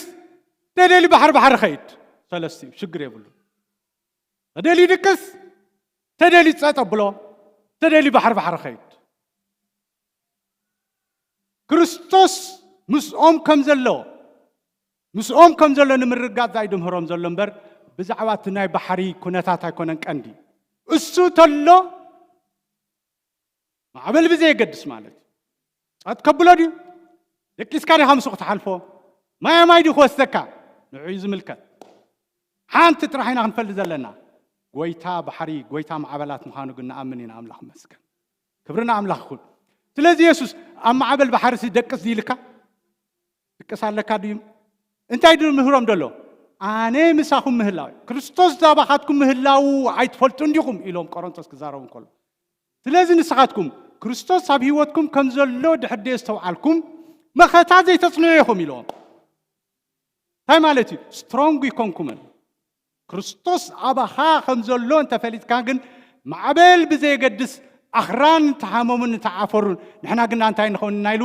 ኣይንናወፅን ኢና ኢሉ ኣምላኽ መስገን ሓደ ናይ ኣምላኽ ሰብ እንታይ ኢልዋ ነዚያ ኢየሱስ ኣብ ባሕሪ ንምንታይ ደቂሱ ኢልና ኣብ ሰላም ጊዜ እፅሊ ስለ ዝነበረ ኣብ ማዕበል ጊዜ ደቂሱ ኢሎም እቲኦም ከብ ሰላም ጊዜ በጥ ብሉ ማዕበል ክትመጽእ ከላ ይብሉ ኢሎም ሓቂ እዩ መከራም ሰምፀና ጥራሕ ኣይኮናን ሸበድበት ክንብል ዘለና ኩሉ ጊዜ ጎይታ ምዃን እዩ ዘድልየና ክብርና ኣምላኽና ይኹን ስለዚ ንኢየሱስ ማዕበል እንዳተናወፀ ከሎ ምድቃስ ሽግር የብሉን ኣብኡ ማዕበል ተመፀ ገሲስካ ክትህዶ ሽግር የብሉን ልዕሊ ማያት ምኻድ ሽግር የብሉን ሓንቲ ጥራሕ እንታይ ይደሊ እመነኒ ዝብለካ እመነኒ ሓንቲ ትክምህሮም ከሎ ድሕሪና ማቴዎስ ማያት ክመፅእ ከሎ ኢየሱስ ክርስቶስ ጴጥሮስ እንታይ ኢሉ እስኻ ትኮይንካ ፀዋዓኒ ኢሎ እምነት እኮ ባይዘወይ ኣክሽን እያ ካልእ እኮ ኣይኮነትን ኣምን ኣለኹ ገለ እኮ ኣይኮነን ኣክሽን ምውሳድ ኮ እምነት በዝና ዓንተ ኢሎምኻ ኖ በዚ ድኸይድ እዩ ኣይትስገድ ክብለኻ ከሎ ኖ ኣይሰግድነ እኮ እዩ እምበር እምነት ኣለን ናይ ቃላት እኮ ኣይኮነን ማይ ክመፅእ ኣዝዘኒ ኢልዎ ኣዚዝዎ ከይዱ ዶ ጴጥሮስ በፂሑ ዶ ይበፅሕን ናው በፂሑ ኮይ ዋ ከመዳ ኣኸይፍኒ ኮይ ጴጥሮስ ማይ ከይዱሲ በፂሑ ኮይ ድሓር ግን ናበይ ግልፅ በለ ብለና እንደገና ነቲ ማዕበል ግልፅ ኢሉ ምስ ረኣዮስ ክጥሕል ጀመረ እምነት ኮይ ዝምህሮ ደሎ ጎይታ ከመይ ገይሩ ናብኡ ጥራሕ ክጥምት ከም ዘለዎ ብዘየገድስ ማዕበል ወኮ ጌርካ ኣዚዘካ እኮ መፂኻ ንምንታይ ምጥማት ኣድሊካ ኮይ ድብሎ ደሎ ጴጥሮስ ኮ ኤክስፔሪንስ ገይርዋ ኮይ ተጓዒዙ ኮይ ክብርና ኣምላኽና ይኹን ስለዚ እምነት ልዕሊ ማያት ተሳግረካ ኣምላኽ መስገን ኣብ ማዕበል ባሕሪ ብዕረፍቲ ክትነብር ትገብረካ ሓንሳ እንተድልየኻ ገሲስካ ክትህዶ ነቲ ኩነታት ከዓ ተኽእለካ ክብርና ኣምላኽና ይኹን ስለዚ እቲ ኩነታት ዘይኮነ ዘገድስ እቲ ምሳኻ ዘሎ ጎይታ እዩ ዘገድሰካ ክብርና ኣምላኽ እዚኣ እዩ ምህርዎ ፀጥ ክብለልካ ሽግር የብሉን ከብለልካ ኽእለ ኣነ ምሳኻ ምህላወይ ግን ዘገድሰካ ባሕሪ ከኽደካ ኽእለ ኣነ ምሳኻ ምህላወይ ዘገድሰካ ክብርና ኣምላኽና ይኹን ኣብ ምዕራፍ 27 ግብረ ሐዋርያት ተሪእና ጳውሎስ ተኣሲሩ ናብ ሮማ ክኸይድ ከሎ ቃል አምላኽ እንታይ ዝብሎ መስልኩ ኣብ ቅድሚ ቄሳር ክትቀውም ኢኻ ኢልዎ ይምሽ መጽሓፍ ቅዱስ ኮማንድ ኢልዎ ጌታ ኢየሱስ ክርስቶስ ጳውሎስ ኣብ ቅድሚ ቄሳር ክትቀውም ኢኻ ደው ክትብል ኢኻ ቄሳር ኣበይ ዝርከብ ኣብ ሮም ይዝርከብ ኣብ ደው ከብለካ ኢልዎ ድሓር ኣውሎክሊኖስ ተወርታ ቃል ከምኡ ዝብል ማሕሪ ማዕበል ምስ መፀ ን14 መዓልቲ ከቢድ መከራ ይጓኒፎም 14 days አይበልዑ አይሰተዩ በቃ ደለዎም እንዳደርበዩ ጸልማት ሞቶም ጥራሕ 270 ዝኾኑ ሰባት ኣብታ ማዕበል ኣብታ ባሕር ነይሮም ዳሕርታ ይድብለና እሲ 24 ጳውሎስ ሽዑ እግዚአብሔር ክዛረቦ ጀሚሩ ሓደ እምነት ነይርዎ ሮም ናይ ግድን ይኽበጽሕ ኢሉ ከም ድብል ምርዳ ነይሩ ሽዑ እኳ እንበዮ ዛረቦ እኳ ተዘይነበረ ግን ድርዶ ግን ነይሩ እንደገና ረጋጊጽሉ ጌታ እንታይ ኢሉ ጳውሎስ በዛ ለይቲ እዚኣ እቲ መልአኽ ናይቲ ኣነ ዝናቱን ዘገልግሎን ኣምላኸይ ኣብ ጥቓይ ደው ኢሉ ጳውሎስ ኣብ ቅድሚ ቄሳር ደው ክትብል ኢኻ ኣብ ማእኸል ባሕርቲ ብዛዕባ እታ ባሕሪ ምህዳእ ክንዲ ዝነግሮሲ እንታይ ኢልዎ እቲ ሓደ ግዜ ዝነገርኩኻ ደው ክትብለለኻ ምስክር ክትኮነኒ ኢኻ ድበልኩኻ ነግረካ ኣለኹ ደው ክትብል ኢኻ ዝባሕሪ እዚ ሒዝካ ይሰጥምኒ ማለት እዩ ኢንዳይሬክትሊ ጸጥ ክብለልካ ኣይኮነን ትቃል ትመልአኽ መፂሲ ደው ክትብል ሓደ ግዜ ዝነገረካ ቃልሲ እንደገና ደጊሙሉ ስለዚ ደው ክትብል ኢኻ ካበለኒ ብዘይገድስ ካብዛ ባሕሪ ከመይ ኢለ ድወፅእ ክወፅእ ምዃነ ግን ፈልጥ ኢሉ እንታይ ኢሉ እንሆ ነቶም ምሳኻ ዝሳገሩ ኩላቶም ኣምላኽ ይብካ ኣሎ ኣይትፍራህ በለኒ ኣቱም ሰብ ኣናኻ ከምቲ ንሱ ዝነገረኒ ከም ዝኸውን ንኣምላኸይ እንታይ ገብረ ከበሉ ያምነ ከምታ ዝበላ ከም ትኸውን ያምነ እስከብ ዘመንኩም ዳኣመንኩም መሰብ ንገሩኒ ንመን ኢኹም ኣሚንኩም ንመን ተኣምኑ ነዲኹም ንመን ተኣምኑ ሰበይትኹም ንመን ኢኹም ተኣምኑ ንመን ኢና ንኣምን የብላን ኮ ዴፊኒሽን ምክንያቱ ኩሉ ሰብ ድኹም እዩ ትፈትዎም ዳኣምበር ክትኣምኖም ከብደካ እንታይ ማለት እዩ ከምቲ ዝበልዎስ ከይገብርዎ ክእሉ እዮም ማለት እዩ ንመን ኣሚንኩሞ ትጋሕጅ ገሊኹም 30 ገሊኹም 40 ገሊኹም 50 ዓመት ገይርኩም ኣለኹም ገሊኹም 20 ዓመት ገይርኩም ኣለኹም ኣብ ጉዕዞኹም ንመን ኢኹም ኣሚንኩም ትጋሕጅ ካ ዘይተለወጠ ሰብ የለኩም ፈታዊኹም ነዲኻ ተኣምና ዶ ተኣምና ግን ዓቕሚ እኮ ይደይብላ እምበር ተኣምና ኢኻ እኮ ግን ኣሚንኩም ከንታ ዝበላ ኣብዚያ እንታይ ድብለሎ ነቲ ዝነገረኒ ከም ዝኸውን ንኣምላኽ ከምቲ ንሱ ዝነገረኒ ከም ዝኸውን ንኣምላኽ ኣምነ ማዕበል ኣጸልሚትዎም ክነሱ ባሕሪ ማለት ከቢድ ኮይ ፈጺሙ ረዳኢ ደይብሉ በቲ ዘመንቲ ከዓ ኣምቡላንስ የላን ወይ ድማ ገለ ረድኤት ትበካ የላን ኣምላኽ ግን ኢልኒ እሞ ከምታ ዝበለኒ ከም ዝገብራ ኣምነ ንኣምነ ኢና ኣሜን ያምነ እስከበሉ ኣሕዋተይ እግዚአብሔር ኣብዚ ከተማ እዚ ከምቲ ልብኹም ዘሎ እግዚአብሔር ንልብኹም ዝዛረቦ ብዘይገድስ ዘለኹም ኩነታት ሓይልኹም ድኽም እዩ ሓይልኹም ሕደት እዩ ዓቕምኻ ሕደት ኢልዎ ንማሕበር ፊላደልፊያ ክዛረቦ ከሎ ዓቕምኻ እንታይ ኢልዎ ሕደት እዩ ግናኸ እንታይ ኢልዎ ንቃለይ ኣሚንካዮን ንሰመይካ እንታይ ገበርካዮን ኣይከሓድካዮን እሞ ሓደ እኳ ክሓፅቦ ዘይክእል ክፉት ደገ ይበካ ኣለኹ ኢልዎ ዓቕምኻ ግን እንታይ እዩ ሕደት እዩ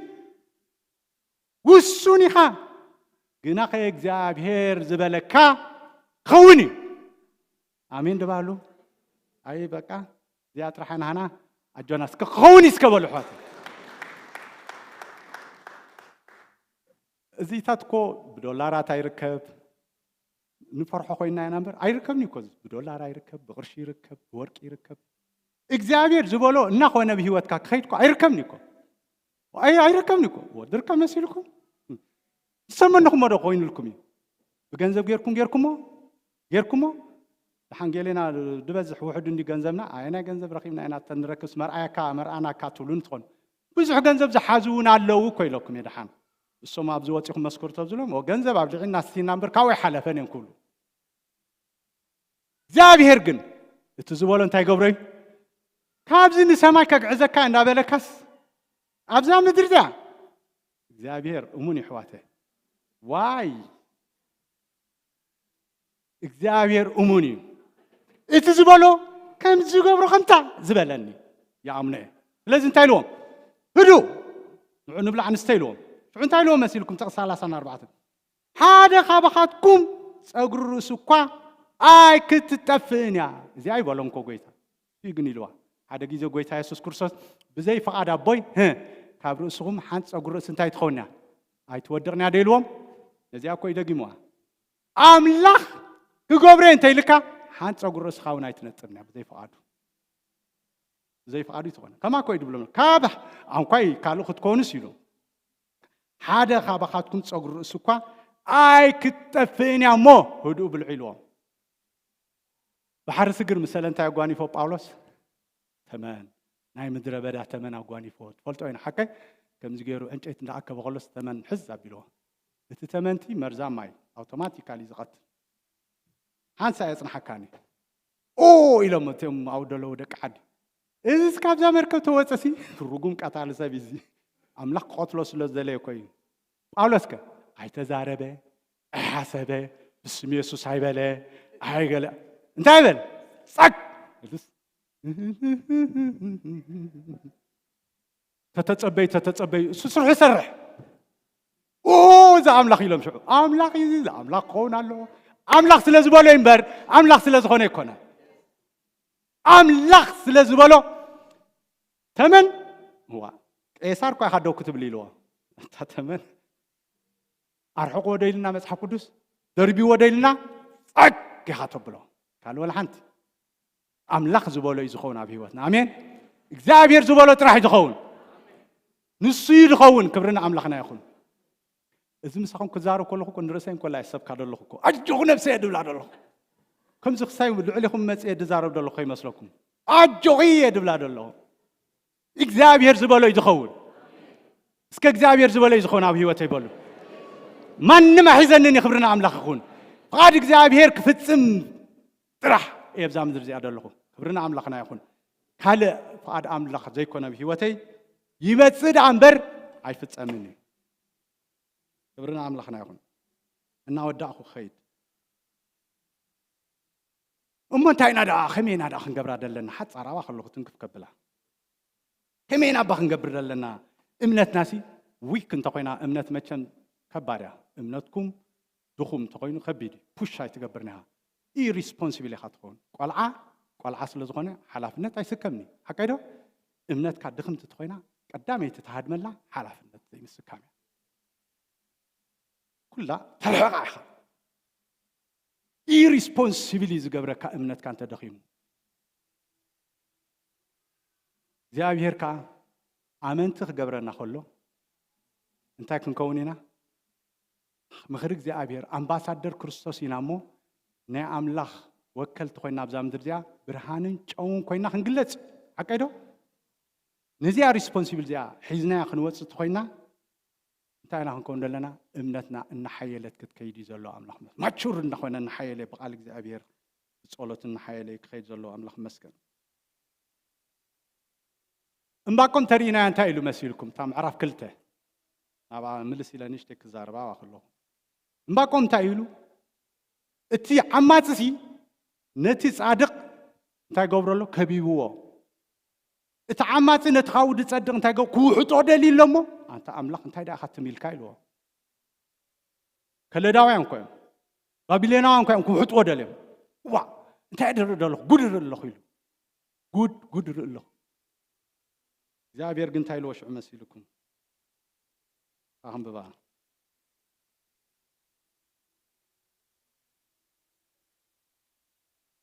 እምባቆም ኣበይ ዝርከብ ብሓባር ንደየበሉ ራ صفوني أصدي دحري دي حاجة رقيبة دحري نهم دلله إيش معرف كل أنت تايلو كميلو ككاتع خلو حدا نجرجنا استوعلو أنت أنا دا أمه نجبر دلنا كم زعينة challenge مسوقانه فو أنت إيجيرو مباقم بزعبات تغتعي هذا question مالت question ما تعطو نذا question زي أجنبي أمتي واحدين ካብ ጎይታ ደሊዋታ ሶሉሽ ብዛዕባ ትክትዒ ንሱ እንታይ ከም ዝዛረበን ኣነ እንታይ ከም ዝመልሰሉን ተጠንቂቐ ክርእስ ኣብቲ መሕለዊ ደው ክብል ኣብ ልዕሊ ግንቢ እውን ክቐውም እየ እዚኣ እታ ሚስጥር ነቲ ኩሉ ሕቶታቱ መልሲ ንክትኮነ ምክንያት ዝኾነቶ ምዝ ዝፀውዓኒ ጎይታ ጉዳይ ክገብር ኢሉ ኣምላኽ መስገን እንታይ እዩ ዝብል እስከ ብዛዕባ እዚ ክሰምዖ ኢሉ እግዚአብሔር እንታይ ኢልዎ መሲልኩም ትራእይ ንምድብ ግዜ እዩ ናብ መወዳእታ ይቅልጥፍ ኣሎ ኣሕሱንካ እዩ ብርግፅ ክመፅእ ኣይክድንግልን ባይ እንተ ደንጎየ እኳ ተፀበዩ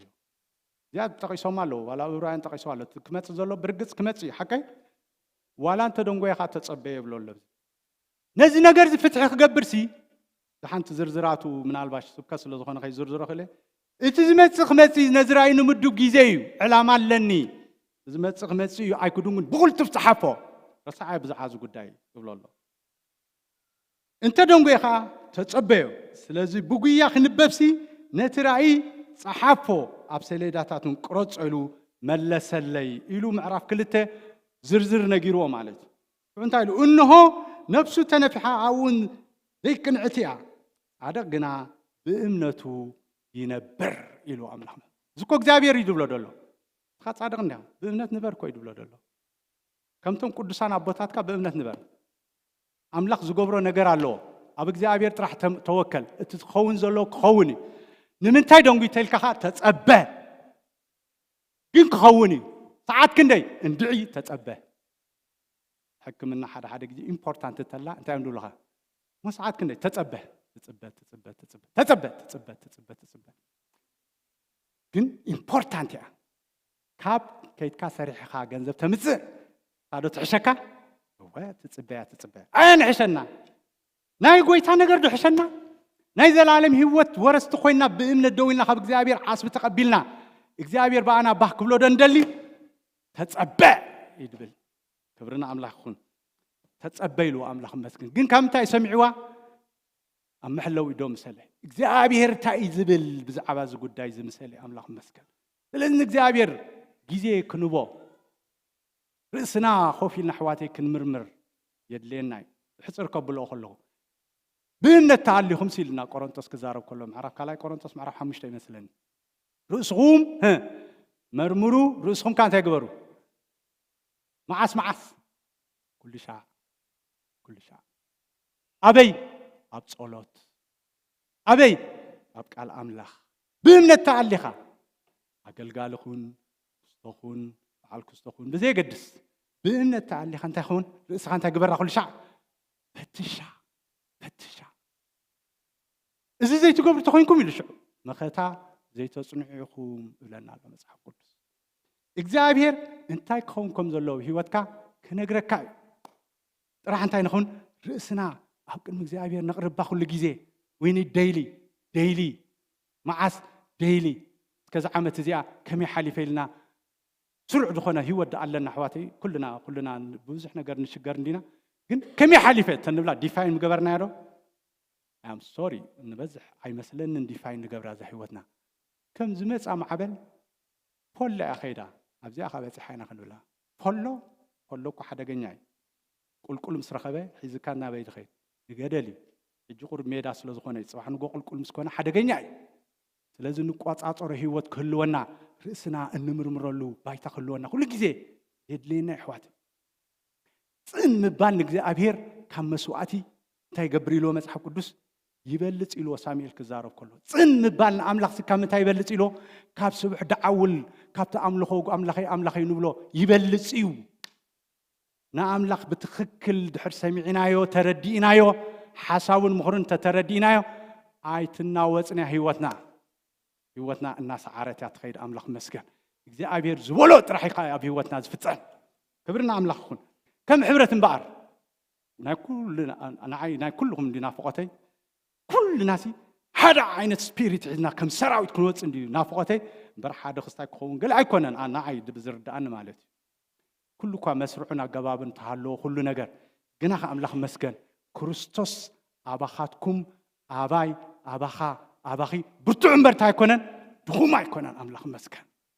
ክርስቶስ አባኻትኩም ከም ዘሎዶ ኣይትፈልጡን ኢኹም ንሐዋርያት ከመ ኣቱም ጉድላት እምነት ድብሎም ደለኮ ኣነ ምሳኹም ከም ዘለኹ እናፈለጥኩም ሲ ምጭራሕ እንታይ ኣድልየኩም ዘይትእመኑኒ ካብ ንዓይ ነዚ ማዕበል እዚ ኣሚንኩሞ ዘጥሕል ምዃኑ ንዑ ኣሚንኩሞ ዘድሕን ምዃነይ ንምንታይ ዘይተኣምኑኒ ሕራይት ማዕበል የጥሕል ድዩ ወይ የጥሕል ወገይሩ እምበር ዘድሕን ግን ኣሎ ምሳኻው ዘጥሕል ኣለኮ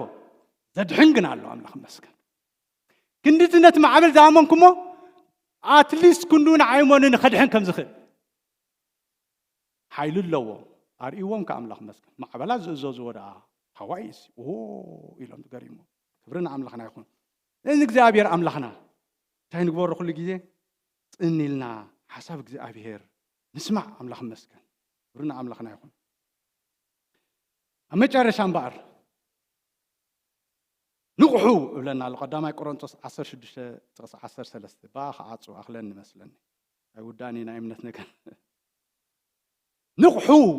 16:3 እስከ ነቃሕ በልዎ ንሓውኻ ንንቃሕ ድሓን በሉ ሶሪ ባለ ንንቃሕ እስከ ንበል ኩልና ናብኡ ኣይነልግባ እስከ ኩልና ንንቃሕ ኣብ እምነት ጽንዑ እብላ ኣሎ ሰብኡት ኩኑ በርትዑ ኩሉ ግብርኹም ብፍቕሪ ይገበር ምክንያቱ the coming one will come ትዝመጽእ ክመጽእ እዩ ክብርና ኣምላኽ ኣይክድንጉን እዩ በዚ ስኬም ናይዚ ሴኩላር ስኬም ወይ ድማ በዚ ዩኒቨርስ ስኬም ነዊሕ እኳ እንተመሰለና ዝመጽእ እንታይ ክመጽእ እዩ the coming one will come ኣምላኽ መስገን ዝመጽእ ዘሎ ክመጽእ እዩ ክብርና ኣምላኽና ይኹን ንነፍስ ወከፍካ ዓስብኻ ክበካ እዩ ሪዋርድ ኣለዎ ስለዚ ነቲ ብዙሕ እስከበሉ ኣሕዋተይ ብዙሕ በሉ እስኪ ዓስቢ ብዓስቡስ እንታይ ትዓስቢ ብዙሕ ከመይ እኮ እቲ ብዙሕ ዓስቢ ክብሎ ከለኩ ዓይኒ ዘይረኣያቶ እዝኒ ከዓ ኣብ ልቢ ሰብ ከዓ እግዚኣብሔር ነቶም ዘፍቅርዎ እንታይ ገበረሎም ኣዳለወሎም ዋይ ሓደ ሓውና ዳ እንታይ ኢሉ እዞም ሰማይ በፂሒ ተመሊሶ ዝብሉ ዘለዉ ሲ ኣነ ብዙሕ ኣይኣምኖም እሶም ደም ክነግሩና ኢሉ ተዝቦ እሶም ደዱ ነገሩና ዶ ኣኹም ዝርየ ኩሉ ዓይኒ ዘይረኣየቶ እዩ ድብል መፅሓፍ ቅዱስ እዝኒ ከዓ ዘይሰማዓቶ ኣብ ልቢ ሰብ ዘይተሓስበ እግዚኣብሔር ነቶም ናቱ ፍቅራቱ ኣዳሊሎም ኣሎ እግዚኣብሔር ኣዳሊልና ኣሎ ዝመጽእ ክመጽእ እዩ ኣይክድንጉን እዩ ተደንጎ ይኸ ተጸበዮ ጻድቕ ብእምነት ይነብር ድሕሪት ተተመልሰ ነፍሰይ ቡ ባይብላኒ ንሕና ግና ነቶም ምድሓን ነፍሶም ዝጽበዩ ንቕድሚት ገጾም ዝግስግሱ እምበር ከምቶም ገሊኣቶም ንድሕሪ ዝምለሱ ኣይኮናን እግዚኣብሔር ተባረኸ ይኹን ስለ ቃሉ ጽሊና ኣምላኽ መስገን ሃሌሉያ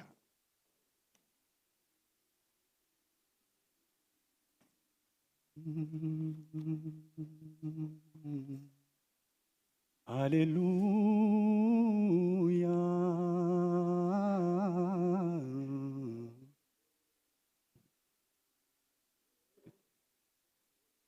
ሃሌሉያ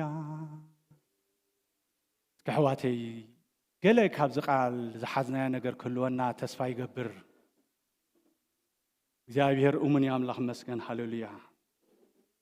ኣብዚ ተኣኪብና ዘለና ነቲ ዝመጽእ ዘሎ ጎይታ እሞ ዝገሃደልና ጎይታ ንጽበ ዘለና ህዝቢ ኢና ኣምላኽ መስገን ሃሌሉያ ዛስዋይና ንእከብ ኣምላኽ መስገን ሃሌሉያ ነዚ ጎይታ እዚ ብሓባር ኮይና ጸኒዕና ንሓድሕና በዚ ቃላት እዚ እናተጸናንዓና ንጽበዮ ዘለና ጎይታ እዩ ኣምላኽ መስገን ኣብዛ ምድሪ እዚኣ ስጋዕ ዘለና ድማ ክሳዕሱ ዝመጽእ ጨውን ብርሃንን ኮይና ክንደምቕን ክንበርህን ኣምላኽ መስገን ተስፋ እግዚኣብሔር በኣታትና ክፍጸም ኣምላኽ መስገን ከምቲ ሐዋርያ ጳውሎስ ዝበሎ ሰናይ ገድሊ ተጋዲለ ነታ እምነትካ ሓልየ ዝበለ ኣምላኽ መስገን ነታ ዘላለማዊ ህይወት ሓዛ ከም ዝበሎን ጳውሎስ ንጢሞቴዎስ ከምኡ ሒዝና ደው ክንብል ኣምላኽ መስገን ሰናይ ገድሊ ክንጋደል ብዘየገድስ ምድራዊ ኩነታትና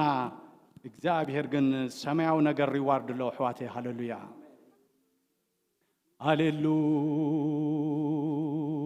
ሃሌሉያ كدويلنا حنص نصلينا زحزنا زبل كله دربي زبلنا قال أملاح كنقاومينا حواتيس كبحقي حمام انت خوينو زحزنا زمال على سنة حمام بحق ز حواتي بتعامل نقاومه زلناي مچم حمام كفت يا حواتي كل سب ما مستعامه خمي مراريا حمام زبلي نقل كنبلنا سلو داون زغبرنا كابت مخرج እግዚአብሔር بزتفالالي ነገር زدخمنا حمام زبلي نقل كنبلنا املاخ مسكن سقاي يابدكان كاي كقربني بالقال እግዚአብሔር هاللويا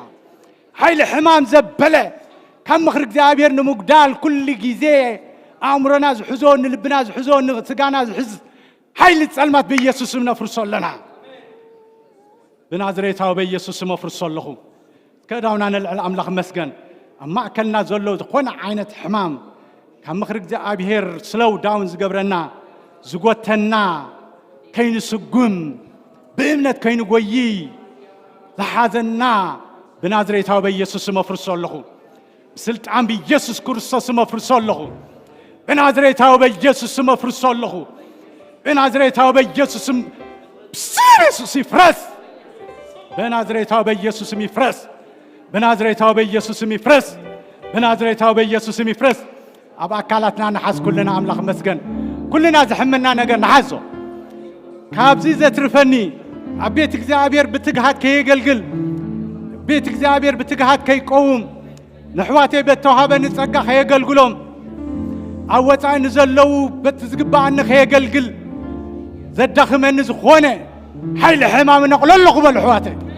ينقل بنازريتاو بيسوع كريستوس نقللخ بنازريتاو بيسوع ينقل حمام زبلي نقل بيسوع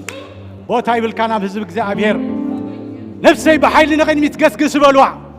نفسنا بحيل خي تقسقس حزنا بنازريتاو بيسوع نفرسولنا بنازريتاو بيسوع نفرسولنا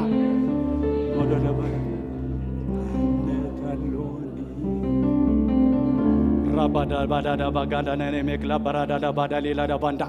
بامنت حزو حواتي ينقل بلوا السقم تفلطوا العل كله بنازريتاو بيسوع مفرسولخو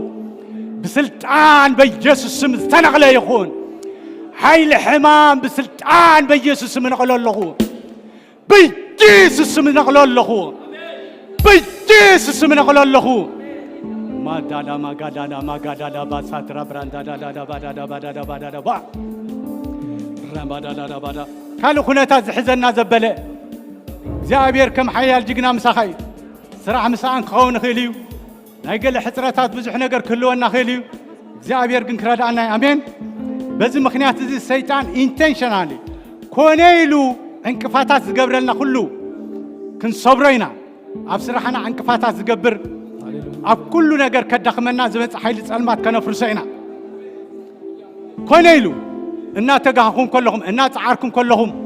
ኃይልኩም ዝበልዕ ከምቲ ትደልይዎ ከይኮነልኩም በብዙሕ ዝቃለሰኩም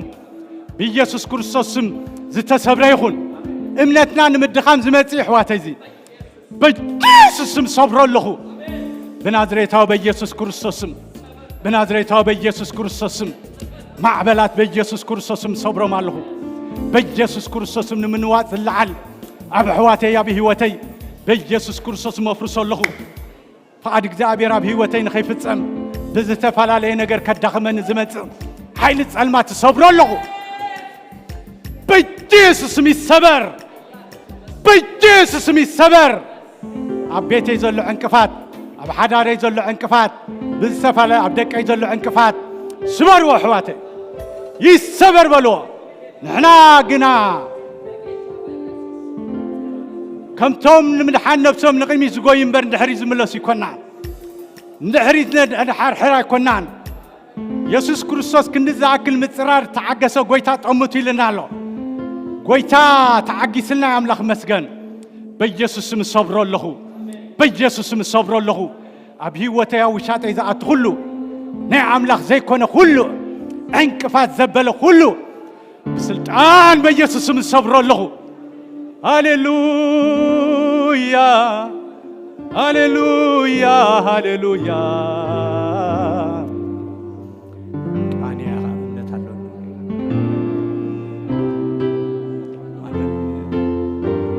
بحبار كنز مرينا أمنت الله آمين ኣብ እግዚአብሔር እምነት ኣለና ሃሌሉያ ብእምነት ክንግስግስ ኢና ኣምላኽ መስገን ፈቃድ እግዚአብሔር ኣብ ህይወትና ክፍጸም እዩ ኣይክተርፍን እዩ እግዚአብሔር ከምቲ ዝበሎ ከምኡ ክገብር እዩ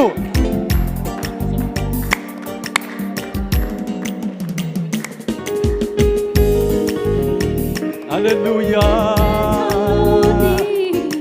እምነት አለኒ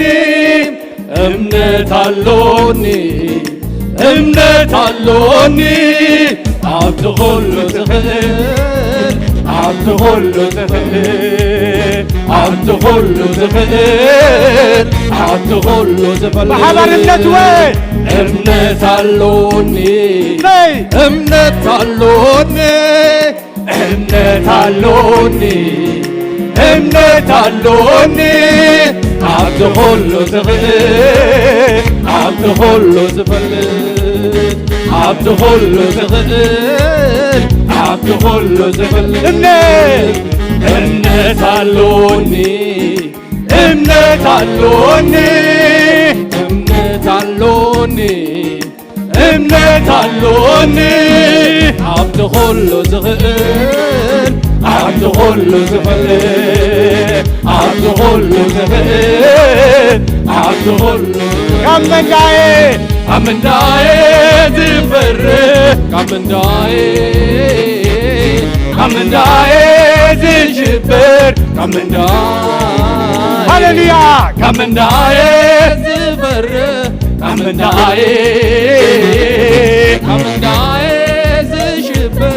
ካመንዳዬ እተሓያል ወይ እተሓያል አሉ ምሳይ ከትጅግና አሉ ምሳይ እተሓያል አሉ ምሳይ እትጅግና እተሓያል እተሓያል አሉ ምሳይ እትጅግና አሉ ምሳይ እተሓያል እተሓያል አሉ ምሳይ እትጅግና አሉ ምሳይ ካመንዳዬ ካመንዳዬ ዝፈርህ ካመንዳዬ ካመንዳዬ ዝሽብር ካመንዳዬ ካመንዳዬ ዝፈርህ ካመንዳዬ ካመንዳዬ ዝሽብር ካመንዳዬ እተሓያል ወይ እተሓያል አሉ ምሳይ እትጅግና አሉ ምሳይ እተሓያል አሉ ምሳይ እትጅግና አሉ ምሳይ ካመንዳዬ ዝፈርህ ካመንዳዬ ካመንዳዬ ዝሽብር ካመንዳዬ ካመንዳዬ ዝፈርህ ካመንዳዬ ካመንዳዬ ዝሽብር ካመንዳዬ ታቃይ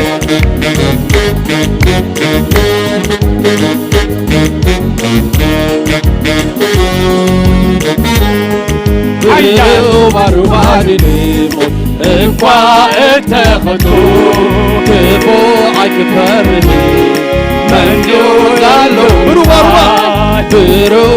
ብሩባሩባድንሞት እንኳ እተኸቶ ክፉ አይክፈርህ መንገዱ ዘሎ ምሳይ እኽሪ ኣምላኽ ኣባይ መንዮ ተኸይሮ ኣምላኸይ ዝበሎት ባዕሉ ፀሓይ ዓሪብዋ ዝመሰየ መሲሉ መዓዝ ኮንዩ ዝመትእ ኢለ ተጸበኹ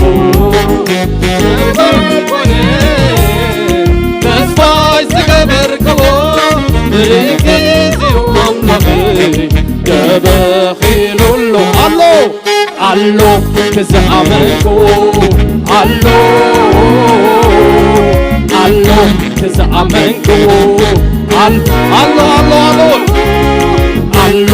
ክዝኣመንክዎ ኣሎ ኣሎ ኣሎ ክዝኣመንክዎ ኣሎ ኣረሎ ኣሎ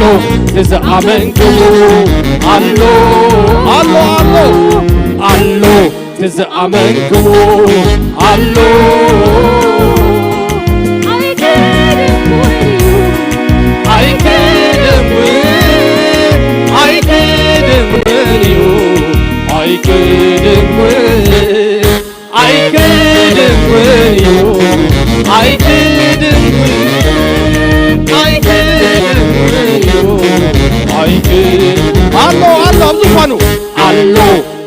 تزأمنكو ألو ألو تزأمنكو ألو أرلو ألو سو ألو تزأمنكو ألو ألو ألو تزأمنكو ألو I couldn't win you I couldn't win I couldn't win you I couldn't win I couldn't win you I couldn't win I couldn't win you I couldn't win Come and die Come and die Come and die Come and die Zilber Come and die Come and die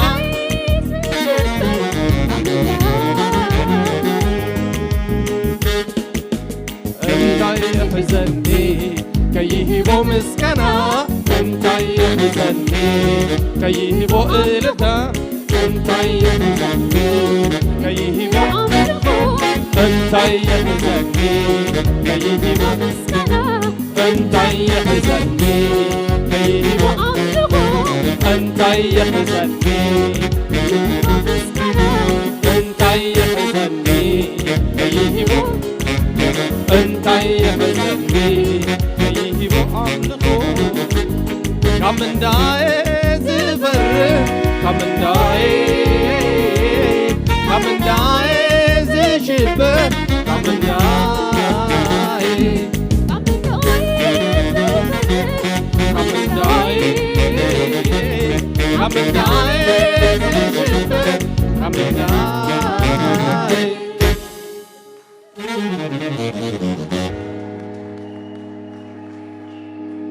ሃሌሉያ ኢየሱስ ክርስቶስ ጎይታ እዩ ብሓቂ እዚ ጎይታ እዚ ምእማን የዋፂ እዩ እስኪ ህድእ ኢልና ሕጂ ሎሚ ዓንቲ እንታይ ንኣኪብና ዘለና ክብሪ ንጎይታ ይኹን እግዚኣብሔር ብሓቂ ተዛሪብና እስኪ ሎሚ ዓንቲ እንታይ ኣኪብና ኣለና ህድእ ኢልና እስኪ ሕጂ እግዚአብሔር እንታይ ይሉና ሃሌሉያ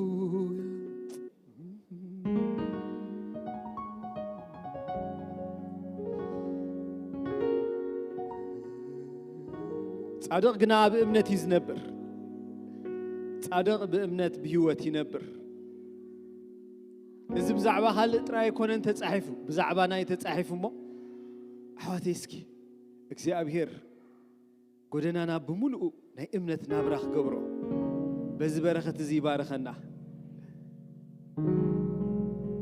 ኣብ ኩሉ ጎደናና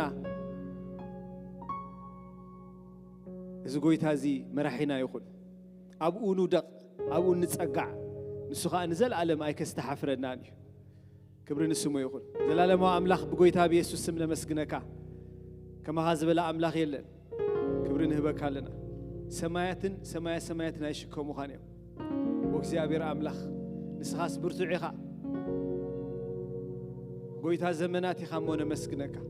ኩሉ ዘመን ክሓልፍ ከሎ እስኻ ይትቕየርን ኣይትለዋወጥን ስምካ እውን ከምኡ ተጻሒፍሉ ኣምላኽ ጥንቲ ኢኻ ተባሂልካ ዘለኻ ካብ ጥንቲ ኣለኻ ንዘለዓለም ከ ኣለኻ በዚ ዕቤትካ እዚ እግዚአብሔር ኣምላኽ ተገሪምና ኣብዚ ዕቤት ዝንወድቕ ኣለና ካብ ሕጂ ንንዮ ዘሎ ዘመን ህይወትና ኩሉ በዚ ነፍስና ክትግስግስ ያመዎ ኣምላኽ ክብሪ ንህበካ ኣለና ቃልካ ሓቂ እዩ እግዚአብሔር ኣምላኽ በዚ ቃል እዚ ክትቅድሰና ትጽሊ ኣለኹ ቃልካ እሙን እዩ እግዚአብሔር ኣምላኽ እዚ ቃል እዚ ኣብ ህይወትና ብዙሕ ክፈሪ ብኢየሱስ ስም ትጽሊ ኣለኹ ጎይታ ዘለዓለም ኣብቲ በሪኽን ኣብቲ ዓሚቕን ኣብቲ ጽቡቕን ኣብቲ ሕማቕን ኣብቲ ብርሃንን ኣብቲ ጸልማትን ንቓልካ እግዚአብሔር ኣምላኽ ክንኣምኖን ክንእመኖን ርዳኣና እዚ ቃል እዚ ምስ ኩሎም ቅዱሳን ከረስቴና ዝኽእል ከምቲ ንሳቶም እግዚአብሔር ኣምላኽ ብዓወት ዘመኖም ወዲኦም ዘለዉ ንዓናውን ብዓወት ከወዳኣና ዝኽእል ትኹል እሙን ቃል እሞ ወኣምላኽ እዚ ቃል እዚ ኣብ ህይወትና ኩሉ ሰዕ እምነት ክፈሪ ይጸሊ ኣለኹ እግዚአብሔር ኣምላኽ ንህዝብኻ ብናይ እምነት ናብራ ክትባርኾ ይጸሊ ኣለኹ ብእምነት እግዚአብሔር ኣምላኽ ምትሳእ ምምድቃስ ክኾነልና ብእምነት ምእታው ሙፃእ ክኾነልና بأمنة دوم بالك هونلنا كل ساعة نفسنا بأمنة እግዚአብሔር አምላክ ክትጉብዝ بيسوس ስምጽልለሁ ዘላለማው አምላክ ስለሚክ ሐወይ አዘየ መስግነካለሁ ስለቲ ቡጌር ካስተዛረብካና የመስግነካለሁ ንዑድማ እግዚአብሔር አምላክ መምሊስካ ክትባርኾ ቤቱን ሐዳሩን በዓልት ቤቱን እግዚአብሔር አምላክ ዕዩን ኩሉ ክትባርኽ በስም ጎይታ ኢየሱስ ይጽልለሁ አምላክ አብዚሕካ ጸጋ ክትቦ እግዚአብሔር አምላክ ጋሩ ከማብ ጠስሚ እግዚአብሔር አምላክ ከሑቅ ከኸውን ይጽልለሁ ጎይታ ኢየሱስ ክርስቶስ ንስኻ ጎይታ ህይወት ሁሉ ከምቲ ዝበሎን ከምቲ ዝሰብሖን እግዚአብሔር አምላክ በእምነት ጎይታ ህይወት ሙሉ በዓወት ክዛዝም ጎይታ ይልምናለሁ ነዘላለም አምላክ እግዚአብሔር ንህዝብኻውን በዝባርኮ ንዝልወና ናይ ሰሙን እግዚአብሔር አምላክ ይቅንያትና ናዕኻ ሕሊፍና ንህባለና ሓደኳ ኻባና ኻብ እምነት ከይጎድ እኳ ዳ መምእሊስና እግዚአብሔር አምላክ ክንድይብ ርዳአና ካብ ኩሉ ክፉእ ሓልወና ሕማም ዘበለ ካብ ዝጉባኤ እዚ እግዚአብሔር አምላክ ክእለ ጽልለሁ እግዚአብሔር ንህዝብኻ በበረኸትካ ክደኖ በጎይታ በኢየሱስ ክርስቶስ ፈውስኻ ኣብ ህዝብኻ ይኹን ጸጋ እግዚአብሔር ኣብ ህዝብ እዚ ይኹን ጸሎት ህዝብ እዚ ይመለስ بسم ጎይታ ኢየሱስ ይጽልይ አሜን እግዚአብሔር ይባርክኩም ወዲና ለና መደብና መደብ እታ ህፃንቲ ኣብዚያ ደይቦም ስለ ፕራክቲስ ትገብሩ ከምታ ናይ በቀዳማይ ቅልጥፍ ኢልና ናይ ሕብረት